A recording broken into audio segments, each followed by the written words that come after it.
ಬಡಿರೆ ಪರಾಕ್ರಮ ಕಂಠೀರವ ಇರುವಂತಹ ಸ್ಥಳ ಶಿವಪುರಕ್ಕೆ ಯಾರೆಂದುಕೊಂಡಿದ್ದೀರಿ? ವೀರ ಶ್ವಧ್ವಜನೆಂದು ಬಲ್ಲೆವು. ನಾನೇ ಸರಿ, ನಾನೇ ಸರಿ. ಹೊರಟು ಬಂದ ಕಾರ್ಯ ಅನೇಕವಿದೆ, ಲಾಲಿಸಬೇಕು.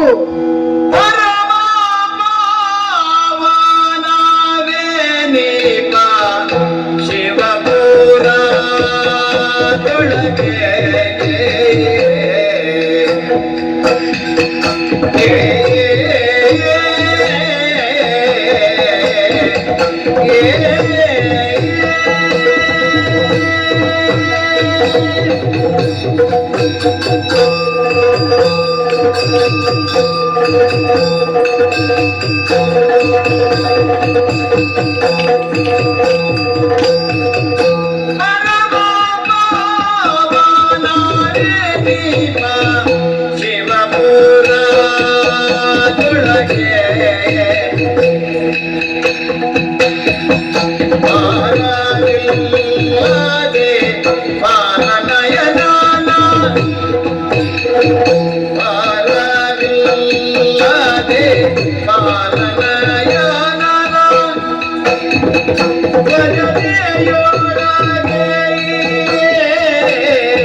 ನನ್ನ ತೀರ್ಥರೂಪರ ಆಜ್ಞೆಯಂತೆ ಶಿವಪುರದ ರಾಜ್ಯಭಾರದ ಹೊಣೆಯನ್ನು ಪಡೆದ ನಂತರ ಪ್ರಜೆಗಳನ್ನು ನನ್ನ ಸ್ವಂತ ಪರಿವಾರವೆಂದು ಭಾವಿಸಿ ಅವರ ಎಲ್ಲ ದುಃಖ ಸಂತಾಪಗಳಿಗೆ ಹೆಗಲು ಕೊಟ್ಟು ನಿಂತು ಅವರ ಸುಖ ಸಂಭ್ರಮಗಳಲ್ಲಿ ತಾನು ಸಂತಸ ಪಡುತ್ತಾ ಶಿವನ ದಯೆಯಿಂದ ತನ್ನ ಕರ್ತವ್ಯಗಳನ್ನು ಸುಸೂತ್ರವಾಗಿ ನಡೆಸುತ್ತಾ ಬಂದಿರುವೆನು ಎಂದು ಭಾವಿಸುತ್ತೇನೆ. ಹೌದು ಸ್ವಾಮಿ. ಮಹಾರಾಣಿ, ಶಿವನ ಭಕ್ತರಾಗಿರುವ ನಾವು ರಾಜ್ಯದೆಲ್ಲೆಡೆ ಶಿವಾಲಯಗಳನ್ನು ಸ್ಥಾಪಿಸಿ ಪ್ರತಿನಿತ್ಯ ಪೂಜೆ ಪುರಸ್ಕಾರ ಯಜ್ಞ ಯಾಗಗಳನ್ನು ನಡೆಸುತ್ತಾ ಬಂದಿರುವವರು. ಇದರ ಫಲಸ್ವರೂಪವಾಗಿ ಶಿವಪುರದ ಸಾಮ್ರಾಜ್ಯದ ಜನರು ಸುಖ ಶಾಂತಿ ನೆಮ್ಮದಿಯ ಜೀವನವನ್ನು ನಡೆಸಲು ಸಾಧ್ಯವಾಗಿದೆ ಎಂಬುದು ನನ್ನ ಭಾವನೆ. ಹೌದು ಸ್ವಾಮಿ. ಒಂದು ಸಮಯದಲ್ಲಿ ಸಂತಾನ ಪ್ರಾಪ್ತಿಯಾಗದ ಕೊರಗಿನಲ್ಲಿದ್ದಾಗ ರಾಜ ಪುರೋಹಿತರ ಸಲಹೆಯಂತೆ ಉತ್ತರದ ಕೇದಾರನಾಥದಿಂದ ದಕ್ಷಿಣದ ರಾಮೇಶ್ವರದವರೆಗೆ ಯಾತ್ರೆಯನ್ನು ಮಾಡಿ ಎಲ್ಲ ಪ್ರಮುಖ ಶಿವಾಲಯಗಳ ದರ್ಶನವನ್ನು ಮಾಡಿ ಪೂಜೆ ಪುರಸ್ಕಾರಗಳನ್ನು ನೆರವೇರಿಸಿದರ ಫಲಸ್ವರೂಪವಾಗಿಯೇ ಒಂದು ಹೆಣ್ಣು ಮಗುವಿಗೆ ತಂದೆ ತಾಯಿಗಳಾಗುವ ಭಾಗ್ಯವು ನಮಗೆ ಒದಗಿ ಬಂದಿದೆ. ಹೌದು.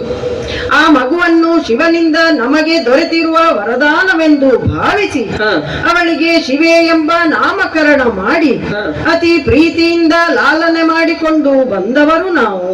ಹೌದು ಸ್ವಾಮಿ.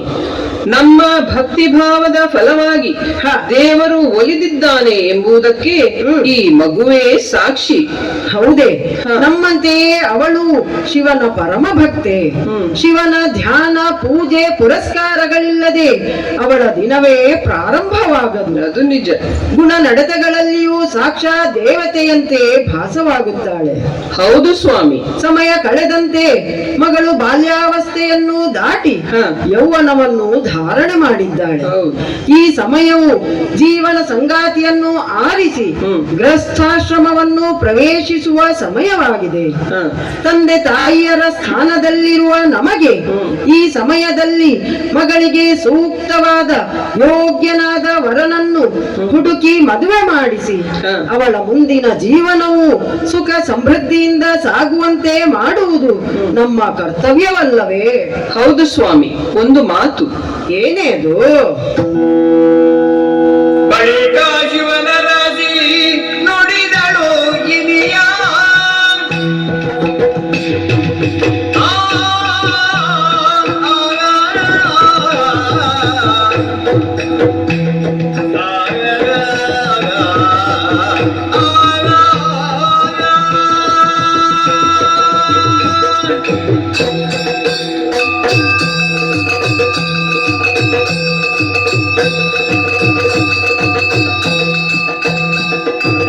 ಬಳಿಕ ಶಿವನ ನುಡಿದಳು ಇನಿಯ.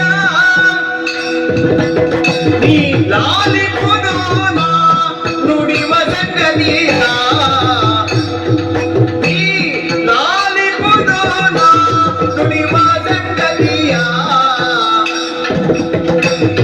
ಗೌರಿ ವರನ ಕರುಣೆಯಿಂದ ಗೌರಿ ವರನ ಕರುಣೆಯಿಂದ ಅರುಜಾವಂತನು ಬದುಕಿನ್ನತಿ ತೋಷವು. ಬಳಿಕ ಶಿವನ ನುಡಿದಾಳು ಇದಿಯಾಗಿ ಲಾಲಿಪುದು ನಾನು ನಿವಾಸ ಗತಿಯ.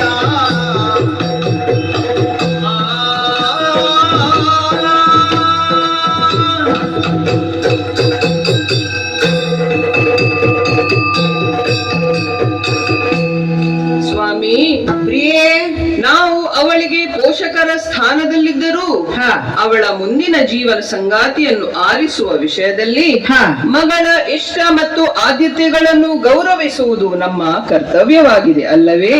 ಹೌದೇ, ಆಗಲಿ.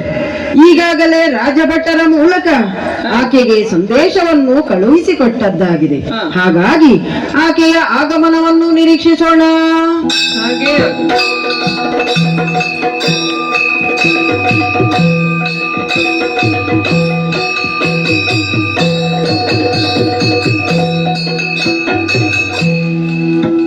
ಇತ್ತಲ ಶಿವನಾಥನ ಸತೆಯಾನ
ಯೌವನ ಬೇರಿಗೆ ಹಡೆದ ಬಿರಿಯರ ಮುತ್ತಿನಿಂದಲೇ ಪಡೆದು ಯೌವನ ಬೇರಿಗೆ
ತಂದೆ ತಾಯಿಯರ ಮುದ್ದಿನ ಮಗಳಾಗಿ ಈ ಲೋಕದ ಸೌಂದರ್ಯವನ್ನೆಲ್ಲ ತಾನೇ ಹೊಂದಿರುವ ಹಾಗೆ ಚಂದದಿಂದ ಬಂದಿದ್ದೇನೆ. ರೂಪ, ಯೌವನ, ಶೃಂಗಾರ, ಲಾಲಿತ್ಯ, ಸ್ತ್ರೀ ಸಹಜವಾಗಿ ಏನೆಲ್ಲ ಗುಣಗಳಿವೆಯೋ ಅವೆಲ್ಲವನ್ನು ಮೈಗೂಡಿಸಿಕೊಂಡಿದ್ದೇನೆ ಎಂದು ನಮ್ಮ ಅಪ್ಪ ಅಮ್ಮ ಹಾಗೂ ಸಖಿ ಪರಿವಾರ ತುಂಬು ಆನಂದದಿಂದ ಆಡಿಕೊಳ್ಳುತ್ತಾರೆ. ರಾಜಕುಮಾರಿಯಾದ ನಾನು ಬೇಕಾದಂತ ರಾಜ ಸುಖ ಉಪಭೋಗಗಳನ್ನು ಹೊಂದಿ ಶ್ರೀಮಂತಿಕೆಯಲ್ಲಿ ಮೆರೆಯುತ್ತಾ ಇದ್ರೂ ಕೂಡ ನನ್ನ ಮನಸ್ಸು ಯಾಕೋ ಪರಶಿವನತ್ತಲೇ ಸೆಳೆಯುತ್ತಾ ಇದೆ. ಹೀಗೆಂದು ಚಿಂತಿಸುತ್ತಿರುವಂತಹ ಕಾಲಕ್ಕೆ ರಾಜಭಟರು ನನ್ನ ಅಂತಃಪುರವನ್ನು ಪ್ರವೇಶ ಮಾಡಿ ಮಾತಾಪಿತರು ಕರೀತಾ ಇದ್ದಾರೆ, ಬರಬೇಕೆ ಅಂತ ಹೇಳಿದ್ದಾರೆ. ಉತ್ತಮ ಸೀರೆಯನ್ನು ದುಕೂಲಗಳನ್ನು ಧಾರಣೆ ಮಾಡಿಕೊಂಡು ಚಿನ್ನಾಭರಣಗಳನ್ನು ಮೈ ಮೇಲೆ ಹೇರಿಕೊಂಡಿದ್ದೇನೆ. ರಾಜಸ್ಥಾನಕ್ಕೆ ಹೋಗುವಂತಹ ಕಾಲಕ್ಕೆ ಸಖಿ ಜನಾಂಗ ಹಿಂಬಾಲಿಸ್ತಾ ಇದ್ದಾರೆ. ತಡವ್ಯಾಕೆ ತಂದೆ ತಾಯಿಗಳನ್ನು ನೋಡಿ ಮಾತನಾಡಿಸುತ್ತೇನೆಂತೆ ಆ ಕಡೆಗೆ ಸಾಗುತ್ತೇನೆ.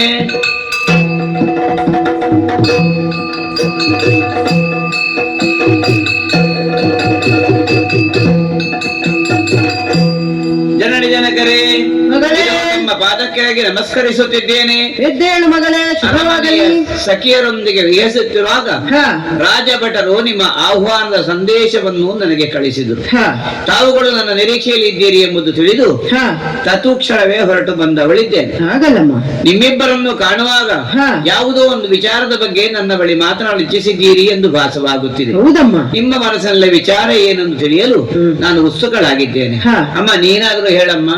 ಹೇಳಬಹುದೇ? ಮಗಳೇ, ಲಾಲಿಸಬೇಕು. ಬಾರಮ್ಮ ಮುದ್ದು ಮಗಳೇ, ಸಿಂಹಾವತಿಯೇ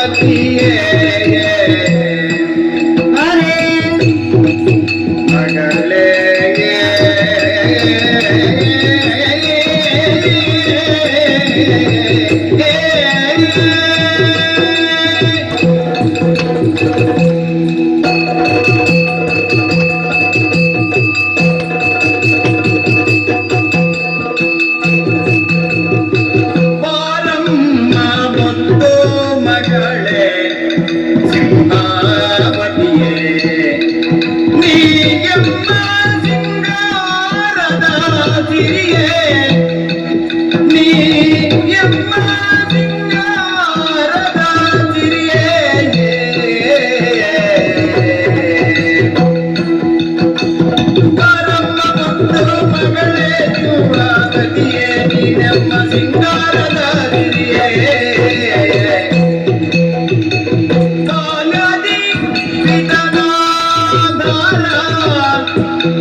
ಬಾರಮ್ಮ ಮುದ್ದು ಮಗಳೇ ಬಾರಮ್ಮ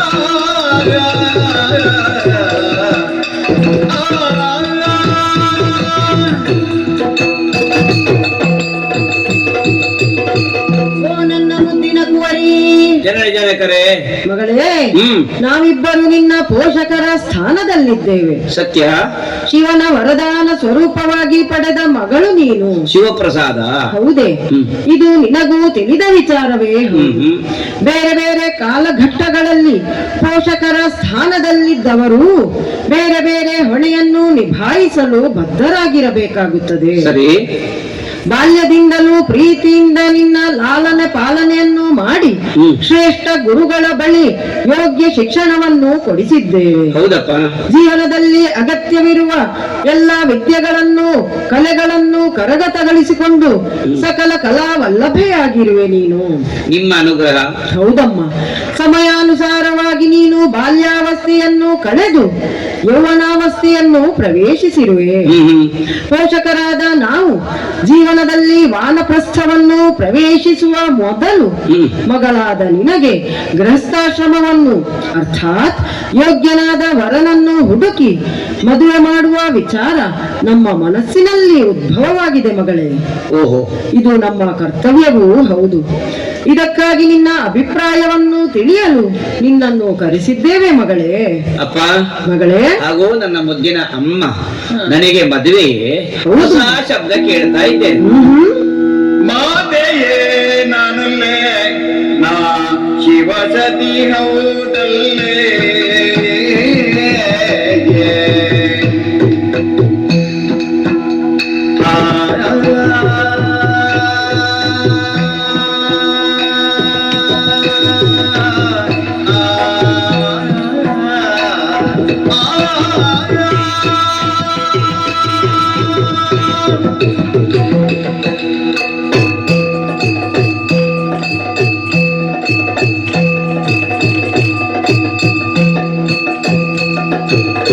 ಮಾತೆಯೇ ನಾನಲ್ಲೇ ನಾ ಶಿವಸತಿ ಹೌದಲ್ಲೇ ನಾ ಶಿವಸತಿ ಹೌದಲ್ಲೇ ದೊರೆಯುತ್ತ ಭೋಗಗಳ ನಾ ಸೇರುವೆ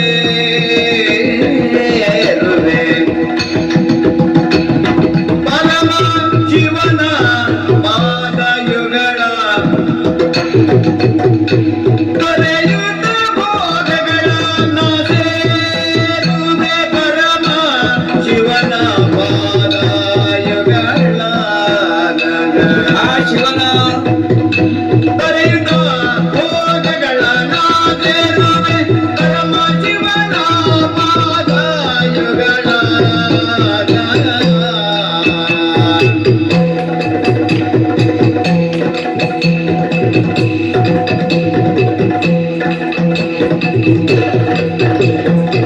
ಮಾತೆಯೇ ನಾನಲ್ಲೇ ನಾ ಶಿವಸತಿ ಹೌದಲ್ಲೇ ಮಾತೆಯೇ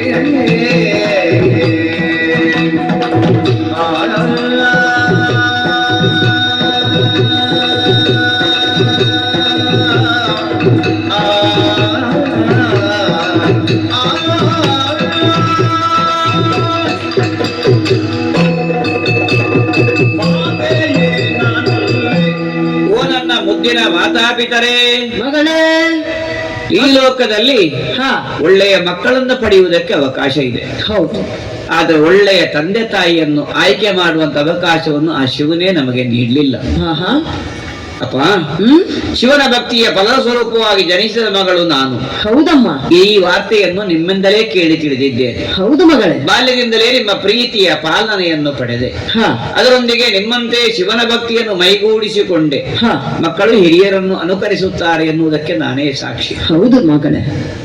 ಈ ಜೀವನವನ್ನು ಶಿವನಿಗೆ ಅರ್ಪಣೆ ಮಾಡಿ ಹಾ. ಶಿವನನ್ನು ಒಲಿಸುವ ಸಾಧನೆಯನ್ನು ಮಾಡಬೇಕು ಎಂಬ ದೃಢ ಸಂಕಲ್ಪವನ್ನು ಮಾಡಿದ್ದೇನೆ. ಹಾ ಹಾ ಯಾಕಂದ್ರೆ ಎಳವೆಯಿಂದಲೇ ಶಿವನ ಭಕ್ತಿ, ಹಾ. ಶಿವನ ಪೂಜೆ ವ್ರತಗಳನ್ನು ಅರೆಕ್ಷಣವು ಬಿಟ್ಟು ನುಡಿದವಳಲ್ಲ, ನಡೆದವಳಲ್ಲ. ಹೌದು ಹೌದು ಹೌದು ತಾನೇ? ಹಾ. ಇದನ್ನು ನಿಮ್ಮಲ್ಲಿ ಈ ಮೊದಲೇ ಹೇಳಬೇಕು ಅಂತ ಯೋಚನೆ ಮಾಡಿದ್ದೆ. ಆಹಾ. ಸಂದರ್ಭ ಸಮಯ ಕೂಡಿ ಬರಲಿಲ್ಲ. ಆಹಾ. ಈಗ ಈ ಯೋಚನೆ ನಿಮ್ಮ ಮುಂದಿಡಲು ನಾನು ಉತ್ಸುಕಳಾಗಿದ್ದೇನೆ. ಹೌದೇ? ಇದು ಸರಿಯಾದ ಸಮಯವೆನಿಸುತ್ತದೆ. ಆಹಾ. ಅಮ್ಮ, ಸ್ವಲ್ಪ ಕಿವಿಗೊಟ್ಟು ಕೇಳಮ್ಮ. ನಾನು ಈ ಜೀವನವನ್ನು ಶಿವನಿಗೆ ಅರ್ಪಣೆ ಮಾಡಿ ತ್ಯಾಗ ತಪಸ್ಸಿನ ಜೀವನವನ್ನು ಮಾಡಬೇಕೆಂದು ನಿಶ್ಚಯಿಸಿದ್ದೇನೆ. ಈ ವಿನಾಶಿ ಸುಖಭೋಗಗಳನ್ನು ತೊರೆದು ಶಿವನ ಸಾಧನೆಯನ್ನು ಮಾಡಬೇಕೆಂದು ನಿಶ್ಚಯಿಸಿದ್ದೇನೆ. ಅಪ್ಪ, ಮಗಳೇ, ನೀವಿಬ್ಬರು ನನ್ನ ಅಭಿಪ್ರಾಯವನ್ನು ಒಪ್ಪುತ್ತೀರಿ ಎನ್ನುವ ಭರವಸೆಯೊಂದೇ ಈ ಮಾತನ್ನಾಡ್ತಾ ಇದ್ದೇನೆ. ಆಹಾ. ಒಪ್ಪಿಕೊಳ್ಳಿ ಅಲ್ಲ? ಮಗಳೇ, ಅಮ್ಮ, ನಿನ್ನ ಸಂಕಲ್ಪವು ಬಹಳ ಕಠಿಣವಾದದ್ದು. ಆಡದಿರು ಬಾಲೆ ಪತಿಯೇ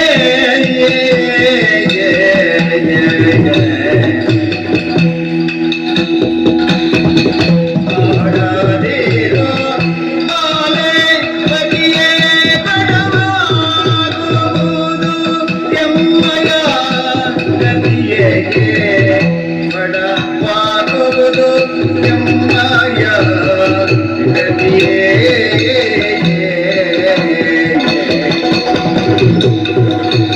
ಅರಿತು ನಡೆಯೇ ಶಿವ ಸಾಧಕರ ಪದವ ಅರಿತು ನಡೆಯೇ ಶಿವ ಸಾಧಕರ ಪದವ ಅದರಂತೆ ಬಾಳುವುದು ಜೀವನ ಸುಖಕರ ಆಡದಿರು ಬಾಲೆ ಮದಿಯೇ ಮಗಳೇ.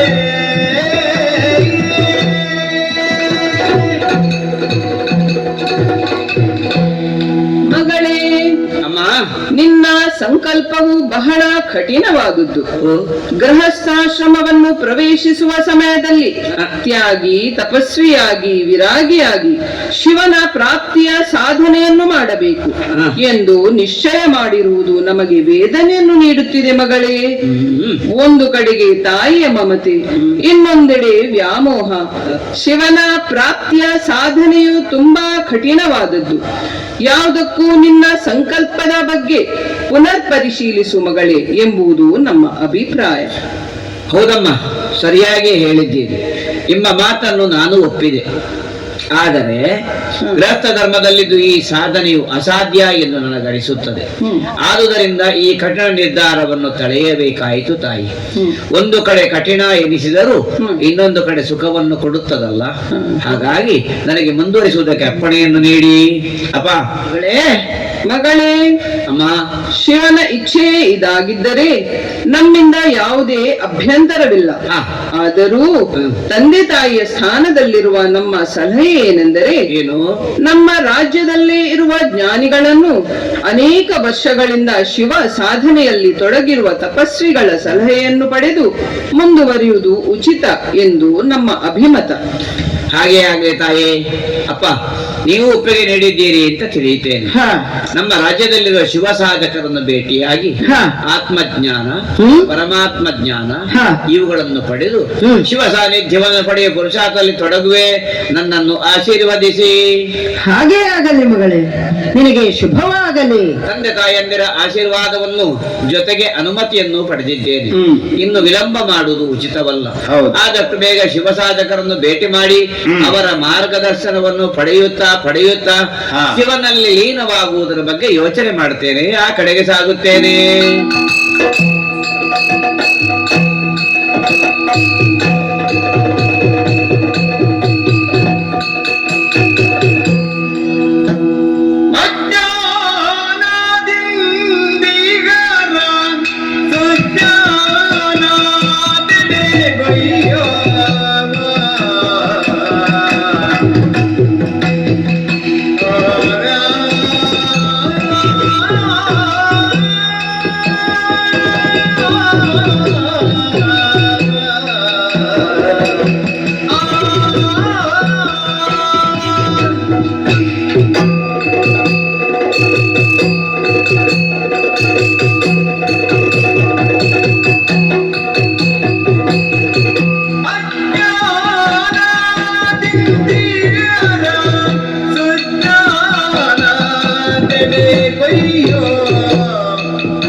ಭಜನೆಗೆಯೋ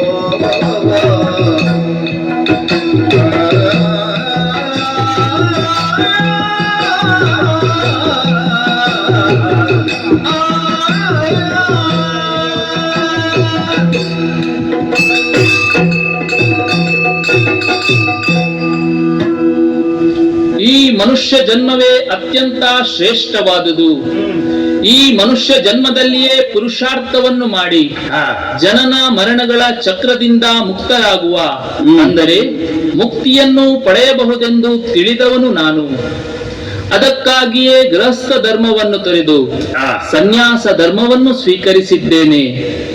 ಈ ಸಾಧನೆಯ ಪಥದಲ್ಲಿ ಜ್ಞಾನದ ಮಹತ್ವವೂ ತುಂಬಾ ಇದೆ. ಅದಕ್ಕಾಗಿಯೇ 4 ವೇದಗಳನ್ನು, 18 ಪುರಾಣಗಳನ್ನು, 108 ಉಪನಿಷತ್ತುಗಳನ್ನು ಮತ್ತು ವೇದಾಂತ ದರ್ಶನಗಳನ್ನು ಅಧ್ಯಯನ ಮಾಡಿದವನು ನಾನು.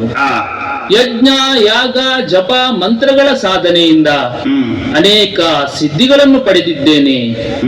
ಅದ್ವೈತ, ದ್ವೈತ, ವಿಶಿಷ್ಟಾದ್ವೈತ ಸಿದ್ಧಾಂತಗಳನ್ನು ಅಧ್ಯಯನ ಮಾಡಿದವನು ನಾನು. ಎಲ್ಲಾ ತಪಸ್ವಿಗಳು, ಚಿಂತಕರು ತಮ್ಮ ತಮ್ಮ ಅನುಭವಗಳ ಆಧಾರದಲ್ಲಿ ನಾವು ಯಾರು, ಪರಮಾತ್ಮ ಯಾರು ಎಂಬುದನ್ನು ವರ್ಣಿಸಿದ್ದಾರೆ. ಆದರೆ ಪರಮಾತ್ಮ ಯಾರು ಎಂಬ ಪ್ರಶ್ನೆಗೆ ಯಥಾರ್ಥವಾದ ಉತ್ತರವನ್ನು ಯಾರಿಂದಲೂ ನೀಡಲು ಸಾಧ್ಯವಾಗಿಲ್ಲ ಎಂದು ನನ್ನ ಅನಿಸಿಕೆ. ಶಿವನ ನಿತ್ಯ ಅನುಗ್ರಹವನ್ನು ಅನುಭವ ಮಾಡುತ್ತಿರುವವನು ನಾನು. ಆದರೂ ಶಿವನ ಸತ್ಯ ಸ್ವರೂಪದ ದರ್ಶನವನ್ನು ಪಡೆಯಲು ಈವರೆಗೆ ನನ್ನಿಂದಲೂ ಸಾಧ್ಯವಾಗಿಲ್ಲ. ಆದರೂ ನನ್ನ ಗುರುಗಳ ಮಾರ್ಗದರ್ಶನದಂತೆ ಶಿವ ಸಾಧನೆಯನ್ನು ಮಾಡುತ್ತಾ ಬಂದವನು ನಾನು. ಇಂದು ರಾಜಭಟರು ನೀಡಿದ ಸಂದೇಶದಂತೆ ಈ ರಾಜ್ಯದ ರಾಜಕುಮಾರಿಯಾಗಿರುವ ಶಿವೆಯು ನನ್ನ ಕುಟೀರಕ್ಕೆ ಭೇಟಿ ನೀಡಿ ಶಿವನ ಸಾಧನೆಯನ್ನು ಮಾಡುವ ವಿಧಾನಗಳನ್ನು, ಶಿವ ಪರಮಾತ್ಮನ ನಿಜ ಸ್ವರೂಪವನ್ನು ಅರಿಯಲು ಜ್ಞಾನ ಚರ್ಚೆಯನ್ನು ಮಾಡಲಿಚ್ಛಿಸಿರುವುದಾಗಿ ತಿಳಿದು ಬಂದಿದೆ. ರಾಜಕುಮಾರಿಯ ಸ್ವಾಗತಕ್ಕೆ ಎಲ್ಲ ಸಿದ್ಧತೆಗಳನ್ನು ಮಾಡಿದ್ದೇನೆ. ಅವಳ ಆಗಮನವನ್ನು ನಿರೀಕ್ಷಿಸುತ್ತಿದ್ದೇನೆ. ಬಂದಳ ಮಮ ಸಿಂಹವತಿಯೋ ಬಂದಳು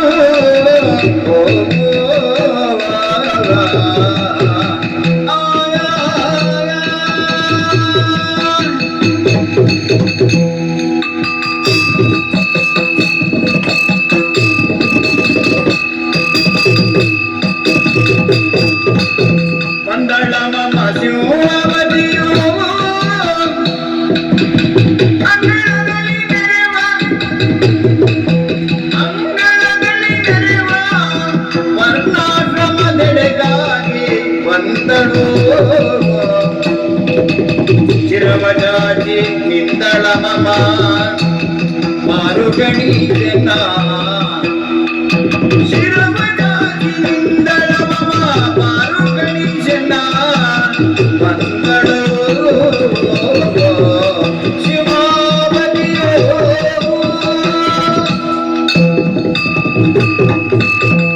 ಹೌದಲ್ಲ, ಶಿವ ಸಾಧಕರನ್ನು ಅರಸುತ್ತಾ ಬಂದೆ.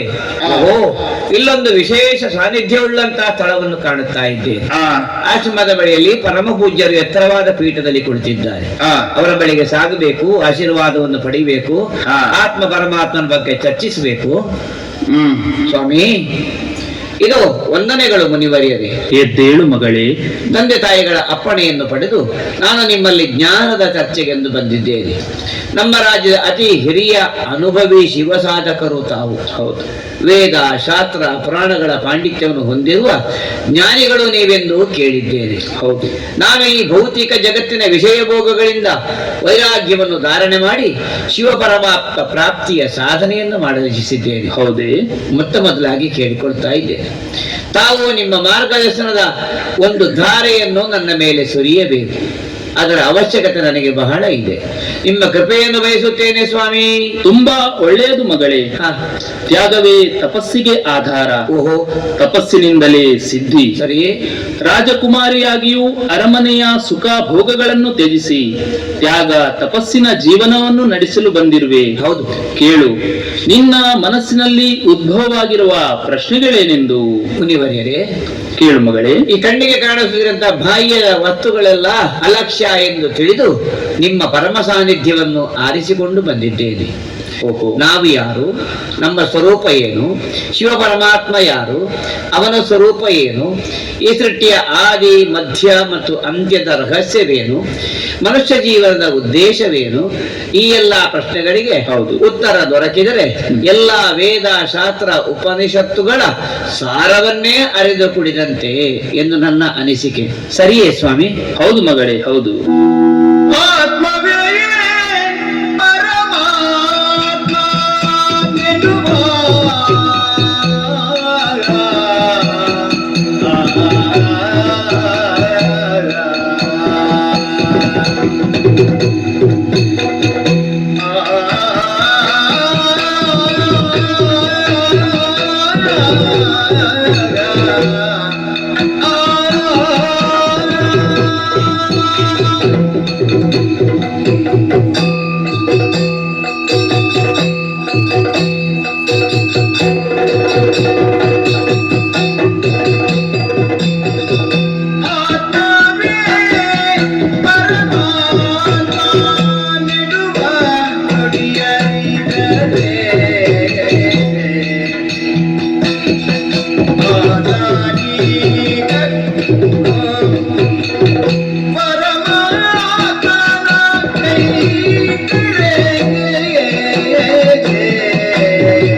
ಹೌದು ಮಗಳೇ.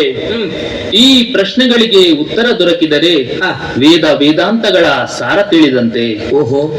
ಯಾರು ಯಾವ ಯಾವ ರೀತಿ ತಮ್ಮನ್ನು ಪರಮಾತ್ಮನನ್ನು ಅರ್ಥ ಮಾಡಿಕೊಂಡರು ಆ ರೀತಿಯಾಗಿ ವರ್ಣಿಸಿದರು. ಕೆಲವರು ಆತ್ಮ ಪರಮಾತ್ಮ ಬೇರೆ ಬೇರೆ ಎಂದು, ಕೆಲವರು ಆತ್ಮವೇ ಪರಮಾತ್ಮವೆಂದು ವರ್ಣಿಸಿದರು. ಕೆಲವರು ಪರಮಾತ್ಮ ಸರ್ವವ್ಯಾಪಿ ಎಂದು, ಕೆಲವರು ಪರಮಾತ್ಮನನ್ನು ಪಡೆಯಲು ವರ್ಣಿಸಲು ಅಸಾಧ್ಯ ಎಂದು ಹೇಳಿದರು. ಕೆಲವರು ಸತ್ಯವೇ ಪರಮಾತ್ಮವೆಂದು, ಕೆಲವರು ಪರಮಾತ್ಮನೇ ಇಲ್ಲ ಎಂದು ಹೇಳುವವರಿದ್ದಾರೆ. ಕೆಲವರು ಪರಮಾತ್ಮ ನಿರಾಕಾರ ನಿರ್ಗುಣನೆಂದು, ಕೆಲವರು ಪರಮಾತ್ಮನನ್ನು ಚಿತ್ರಿಸಿ ಸಗುಣ ಸ್ವರೂಪದಲ್ಲಿಯೂ ಪೂಜಿಸುತ್ತಾರೆ. ಇನ್ನು ಕೆಲವರು ಪ್ರಕೃತಿಯೇ ಪರಮಾತ್ಮ ಎಂದು ಬಣ್ಣಿಸಿದ್ದಾರೆ. ಅದ್ವೈತ ಸಿದ್ಧಾಂತದಲ್ಲಿ ಎಲ್ಲವೂ ಪರಮಾತ್ಮನ ಸ್ವರೂಪ, ಸರ್ವಂ ಕಲ್ವಿದಂ ಬ್ರಹ್ಮ ಎಂದು, ಬ್ರಹ್ಮ ಸತ್ಯ ಜಗತ್ ಮಿಥ್ಯ, ಜೀವೋ ಬ್ರಹ್ಮೈವ ನಾಪರಃ, ಪರಮಾತ್ಮ ಒಂದು ಸಾಗರವಿದ್ದಂತೆ, ನಾವು ಆ ಸಾಗರದ ನೀರಿನಿಂದ ಹೊರಬಂದ ಗುಳ್ಳೆಗಳಂತೆ, ಸ್ವಲ್ಪ ಸಮಯದ ನಂತರ ಅದರಲ್ಲೇ ಕಳೆದು ಹೋಗುತ್ತೇವೆ ಎಂದು, ಉಳಿದದೆಲ್ಲವೂ ಮಾಯೆಯಾಗಿದೆ ಎಂದು ವರ್ಣಿಸಲಾಗಿದೆ. ಬ್ರಹ್ಮವೇ ಸತ್ಯ, ಉಳಿದದೆಲ್ಲವೂ ಮಿಥ್ಯ ಎಂದು ವರ್ಣಿಸಿದ್ದಾರೆ. ಬ್ರಹ್ಮ ಸತ್ಯದ ಬಗ್ಗೆ ಹೇಳಿದ್ದಾರೆ. ಹೌದು. ಪರಮಾತ್ಮನನ್ನು ಸತ್ಯಂ ಜ್ಞಾನಂ ಅನಂತಂ ಬ್ರಹ್ಮ ಎಂದು ವರ್ಣಿಸಿದ್ದಾರೆ. ಅಂದರೆ ಪರಮಾತ್ಮ ಸತ್ಯ ಸ್ವರೂಪನು, ಜ್ಞಾನ ಸ್ವರೂಪನು. ಆದರೆ ಅವರನ್ನು ಅರಿಯಲು ವರ್ಣಿಸಲು ಸಾಧ್ಯವಿಲ್ಲ ಎಂದು ಹೇಳಿದ್ದಾರೆ. ಹೌದೇ? ಕೆಲವು ದರ್ಶನಗಳಲ್ಲಿ ಆತ್ಮ ಪರಮಾತ್ಮ ಬೇರೆ ಬೇರೆ, ಅಂದರೆ ಅಹಂ ಈಶ್ವರಾತ್ ಭಿನ್ನಃ ಎಂದು ವರ್ಣಿಸಿದ್ದಾರೆ. ಮಹಾನ್ ಸಾಧಕರು, ಸನ್ಯಾಸಿಗಳು ಈ ಪರಮಾತ್ಮನನ್ನು ನೇತಿ ನೇತಿ ಎಂದು ವರ್ಣಿಸಿದ್ದಾರೆ. ಅಂದರೆ ಪರಮಾತ್ಮನ ಸತ್ಯ ಸ್ವರೂಪವನ್ನು, ಅವರ ಕರ್ತವ್ಯವನ್ನು ಅರಿಯುವುದು ಅಸಾಧ್ಯ ಎಂದು ಹೇಳುತ್ತಾರೆ. ಆದರೆ ಪರಮಾತ್ಮನ ಅಸ್ತಿತ್ವವನ್ನು ಪ್ರಶ್ನಿಸುವಂತಿಲ್ಲ. ಅವರ ಇರುವಿಕೆಯನ್ನು, ಅವರ ಕೃಪೆಯನ್ನು ಜೀವನದ ಕ್ಷಣ ಕ್ಷಣದಲ್ಲಿ ಅನುಭವ ಮಾಡದವರು ಯಾರೂ ಇರಲು ಅಸಾಧ್ಯ ಎಂದು ನನ್ನ ಅನಿಸಿಕೆ. ಹೌದೇ ಮುನಿವರ್ಯರೇ? ಆದರೂ ಪರಮಾತ್ಮನನ್ನು ನಾವು ಹೇಗೆಂದು ತಿಳಿಯಲಿ? ಪರಮಾತ್ಮನ ಸತ್ಯ ಸ್ವರೂಪವನ್ನು ಪರಮಾತ್ಮನಿಂದಲೇ ಅರಿಯಲು ಸಾಧ್ಯ ಎಂದು ನನ್ನ ಅನಿಸಿಕೆ ಮಗಳೇ.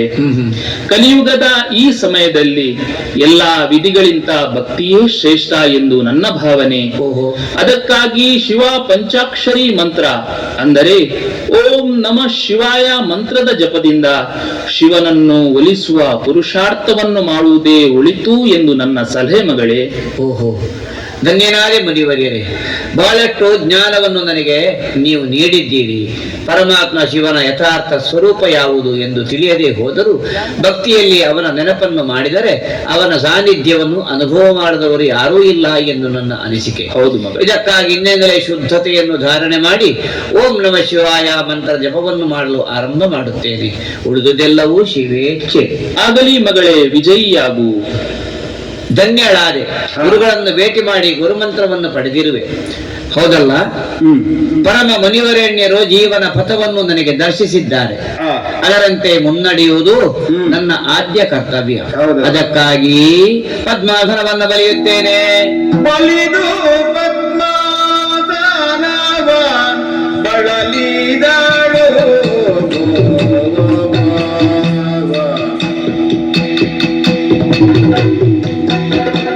ಬಲಿದು ಪದ್ಮಾಸನವ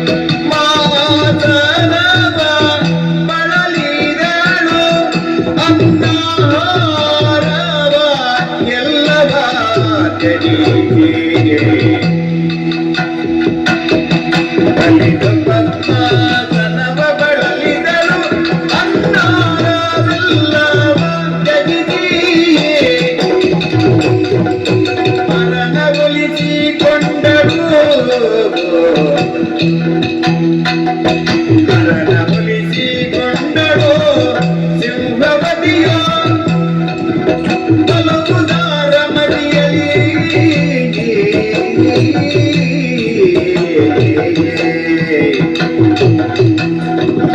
ಬಲಿದು ಪದ್ಮಾಸನವ ಬಳಲಿದಳು ಅನ್ನಾರವೆಲ್ಲವ ತ್ಯಜಿಸುತ್ತ.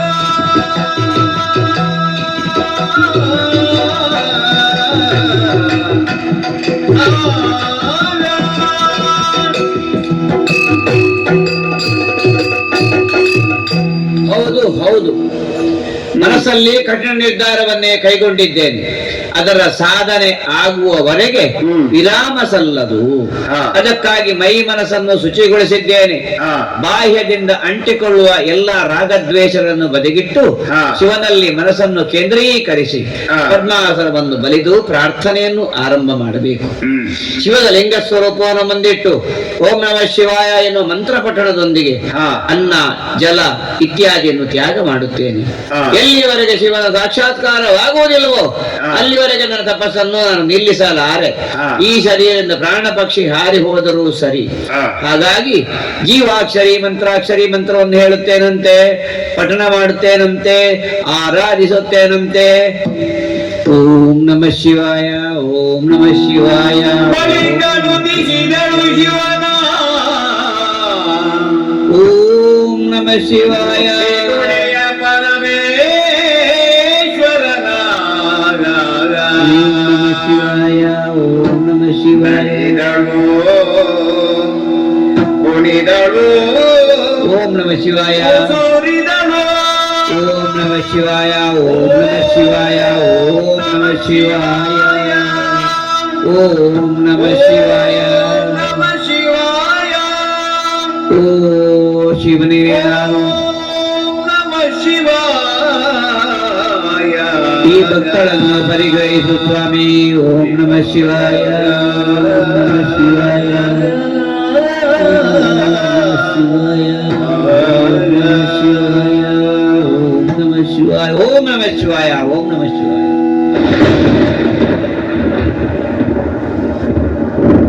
ಎದ್ದೇಳು ಶಿವೇ, ನಿನ್ನ ತಪಸ್ಸಿಗೆ ಮೆಚ್ಚಿದ್ದೇನೆ.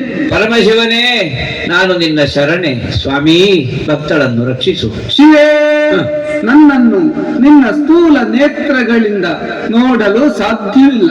ಅದಕ್ಕೆ ಜ್ಞಾನದ ದಿವ್ಯ ಚಕ್ಷು ಬೇಕಾಗಿದೆ. ಆದರೂ ಶ್ರವಣಿಸುತ್ತಿದ್ದೇನೆ ದೇವರೇ. ಓಹೋ ಪರಮಶಿವನೇ, ಹಾಗಾದ್ರೆ ಈಗ ನಾನೇನು ಮಾಡಬೇಕು? ಯಾವ ಪುರುಷಾರ್ಥ ಮಾಡಿ ನಾನು ಒಲಿಸಿಕೊಳ್ಳಿ ಸ್ವಾಮಿ?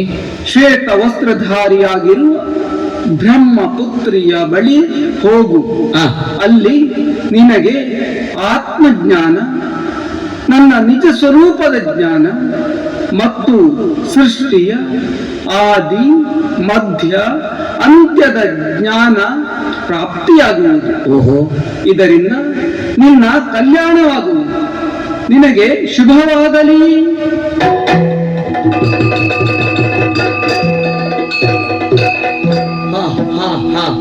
ಶಿವನ ಅನುಭೂತಿಯನ್ನು ಪಡೆದೆ.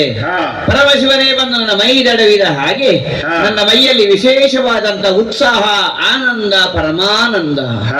ಭಗವಂತನನ್ನು ಕಂಡೆನಲ್ಲ, ಭಗವಂತನನ್ನು ಕೇಳಿಕೊಂಡೆನಲ್ಲ, ಅವನ ವಾಣಿಗಳು ನನ್ನ ಕಿವಿಯಲ್ಲಿ ಮತ್ತೆ ಮತ್ತೆ ಅನುರಣಿಸುತ್ತಿದೆ. ಅದನ್ನು ಉಳಿಸಿಕೊಳ್ಬೇಕು. ಅದನ್ನು ಉಳಿಸಿಕೊಳ್ಬೇಕಾದ್ರೆ ಶ್ವೇತ ವಸ್ತ್ರಧಾರಿ ಬ್ರಹ್ಮಪುತ್ರಿಯನ್ನು ನಾನು ಕಾಣಬೇಕು. ದೇವರ ಅಭಯ ಸಿಕ್ಕಿದಲ್ಲ, ಇನ್ನು ಭಯ ಇಲ್ಲ. ನಾನು ನಿನ್ನ ಕಾಪಾಡುತ್ತೇನೆ ಎನ್ನುವ ಕರುಣೆಯ ಕವಚವನ್ನು ಕೊಟ್ಟಿದ್ದಾನೆ. ಅವನ ಬಳಿ ತೆರಳುವ ಪುರುಷಾರ್ಥವನ್ನು ಮಾಡುತ್ತೇನೆ. ಆಕೆಯ ಬಳಿಗೆ ಸಾಗುತ್ತೇನೆ.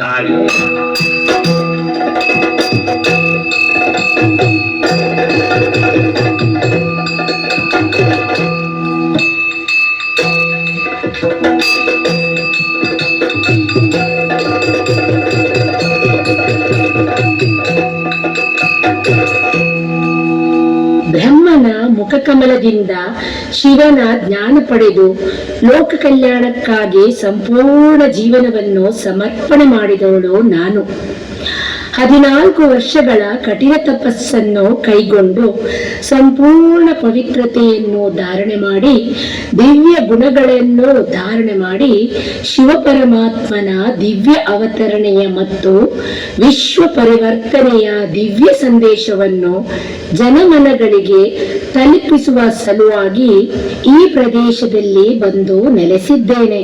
ಜನ್ಮ ಜನ್ಮಗಳಿಂದ ಭಕ್ತಿಯನ್ನು ಮಾಡಿ ಪರಮಾತ್ಮ ಪ್ರಾಪ್ತಿಗಾಗಿ ಹಂಬಲಿಸುತ್ತಿರುವ ಆತ್ಮರುಗಳಿಗೆ ಜ್ಞಾನವನ್ನು ನೀಡಿ ಅವರನ್ನು ಸಂತುಷ್ಟಗೊಳಿಸುವುದು ಇದು ನನಗೆ ಬ್ರಹ್ಮನು ನೀಡಿದ ಶ್ರೀಮತ. ಈ ದಿನವೂ ನನಗೆ ಯಾರೋ ನನ್ನ ಅರಸಿ ನನ್ನ ಬಳಿ ಆಗಮಿಸುತ್ತಿದ್ದಾರೆ ಎಂದು ಭಾಸವಾಗುತ್ತಿದೆ. ಕಾದು ನೋಡೋಣ.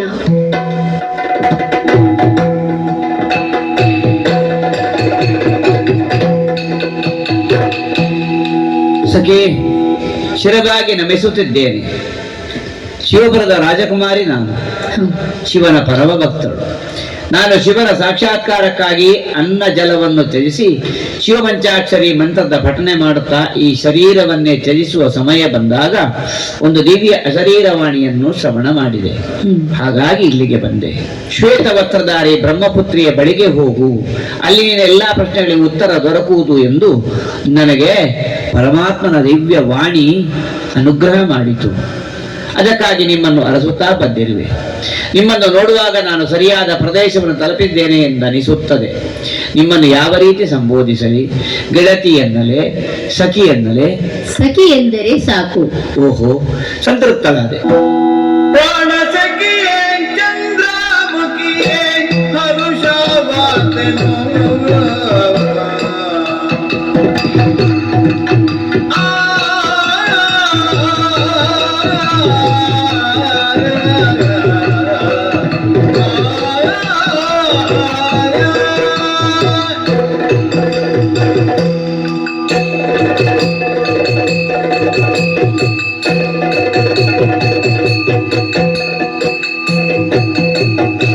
ಪ್ರಾಣ ಸಖಿಯೇ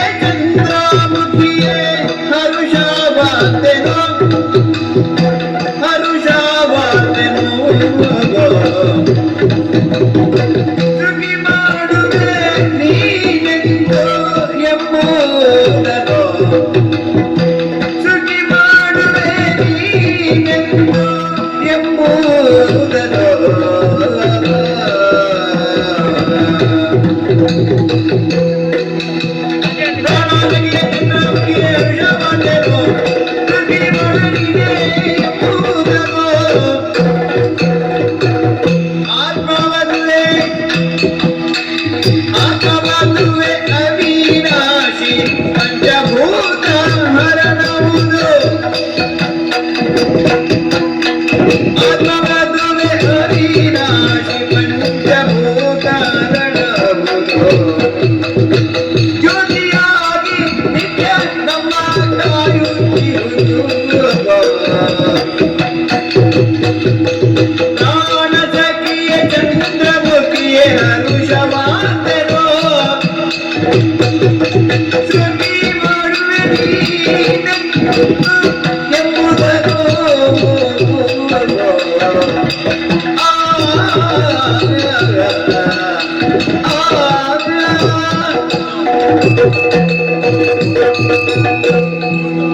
ರಾಜಮನೆತನದಲ್ಲಿ ಹುಟ್ಟಿ ಬಂದರೂ ನಿಮ್ಮ ಮುಗ್ಧ ಸ್ವಭಾವವನ್ನು ಕಂಡು ಮೆಚ್ಚಿದೆ. ಗೆಳತಿ, ಪೂರ್ವದಲ್ಲಿ ನಾನು ಶಿವಭಕ್ತಳೆ. ಹ. ಜನ್ಮ ಜನ್ಮದ ಭಕ್ತಿಯ ಫಲವೇ ಜ್ಞಾನ. ಅಂದರೆ ಯಥಾರ್ಥವಾದ ಆತ್ಮಜ್ಞಾನ, ಪರಮಾತ್ಮ ಜ್ಞಾನ. ಪ್ರತಿಯೊಬ್ಬ ಮನುಷ್ಯರಿಗೂ ಆಧ್ಯಾತ್ಮಿಕ ಜೀವನದಲ್ಲಿ ಉದ್ಭವವಾಗುವ ಪ್ರಮುಖ 3 ಪ್ರಶ್ನೆಗಳು. ಯಾವುದು? ನಾವು ಯಾರು? ಪರಮಾತ್ಮ ಯಾರು? ಈ ಸೃಷ್ಟಿಯ ಆದಿ ಮಧ್ಯ ಅಂತ್ಯದ ರಹಸ್ಯವೇನು ಎಂದೆಲ್ಲವೆಸಗಿ ಹೌದೌದು, ಸರಿಯಾಗಿ ಹೇಳಿದ್ರಿ. ಅದರ ಜೊತೆ ಶಿವಜ್ಞಾನವನ್ನು ನೀಡುತ್ತಿರುವ ನಾನು ಬ್ರಹ್ಮಪುತ್ರಿ ಹೇಗೆ ಎಂಬ ಪ್ರಶ್ನೆಯೂ ನಿನ್ನ ಮನಸ್ಸಿನಲ್ಲಿ ಬರಬಹುದಲ್ಲವೇ? ಹೌದಲ್ಲ? ನಿನ್ನ ಎಲ್ಲಾ ಪ್ರಶ್ನೆಗಳಿಗೆ ಉತ್ತರವನ್ನು ನೀಡುವೆನು, ಕೇಳು ಸಖಿ. ಹೇಳಿಯಲ್ಲ. ಬಾಹ್ಯ ಸ್ವರೂಪದಲ್ಲಿ ನೀನು ನೋಡುತ್ತಿರುವ ಈ ಶರೀರ ಪಂಚತತ್ವಗಳಿಂದ ಮಾಡಲ್ಪಟ್ಟಿರುವುದು. ಆದರೆ ನೀನು ಈ ಶರೀರದ ಮೂಲಕ ಪಾತ್ರವನ್ನು ಅಭಿನಯಿಸುತ್ತಿರುವ ಅಜರ ಅಮರ ಅವಿನಾಶಿ ಆತ್ಮವಾಗಿರುವೆ. ಓಹೋ. ಕಣ್ಣಿನಿಂದ ನೋಡುತ್ತಿರುವೆ, ಸತ್ಯ. ಕಿವಿಯಿಂದ ಕೇಳುತ್ತಿರುವೆ, ಸರಿ. ತ್ವಚೆಯಿಂದ ಸ್ಪರ್ಶದ ಅನುಭವವನ್ನು ಮಾಡುತ್ತಿರುವೆ. ಹೌದು ಸಖಿ. ಈ ಭ್ರಕುಟಿಯ ಮಧ್ಯದಲ್ಲಿ ಕುಳಿತು ಈ ಶರೀರವನ್ನು ನಡೆಸುತ್ತಿರುವೆ. ನಿನ್ನ ಸ್ವರೂಪ ಜ್ಯೋತಿಬಿಂದು ಸ್ವರೂಪ. ಓಹೋ. ಆತ್ಮವು ಶರೀರವನ್ನು ಧಾರಣ ಮಾಡಿದರೆ ಜನನ, ಶರೀರವನ್ನು ತ್ಯಜಿಸಿದರೆ ಮೃತ್ಯು. ಓಹೋ.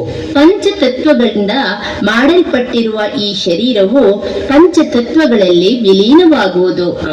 ಆದರೆ ನೀನು ಆತ್ಮ ಅಜರ ಅಮರ ಅವಿನಾಶಿ. ನೀನು ಆತ್ಮ ಶರೀರವಲ್ಲ.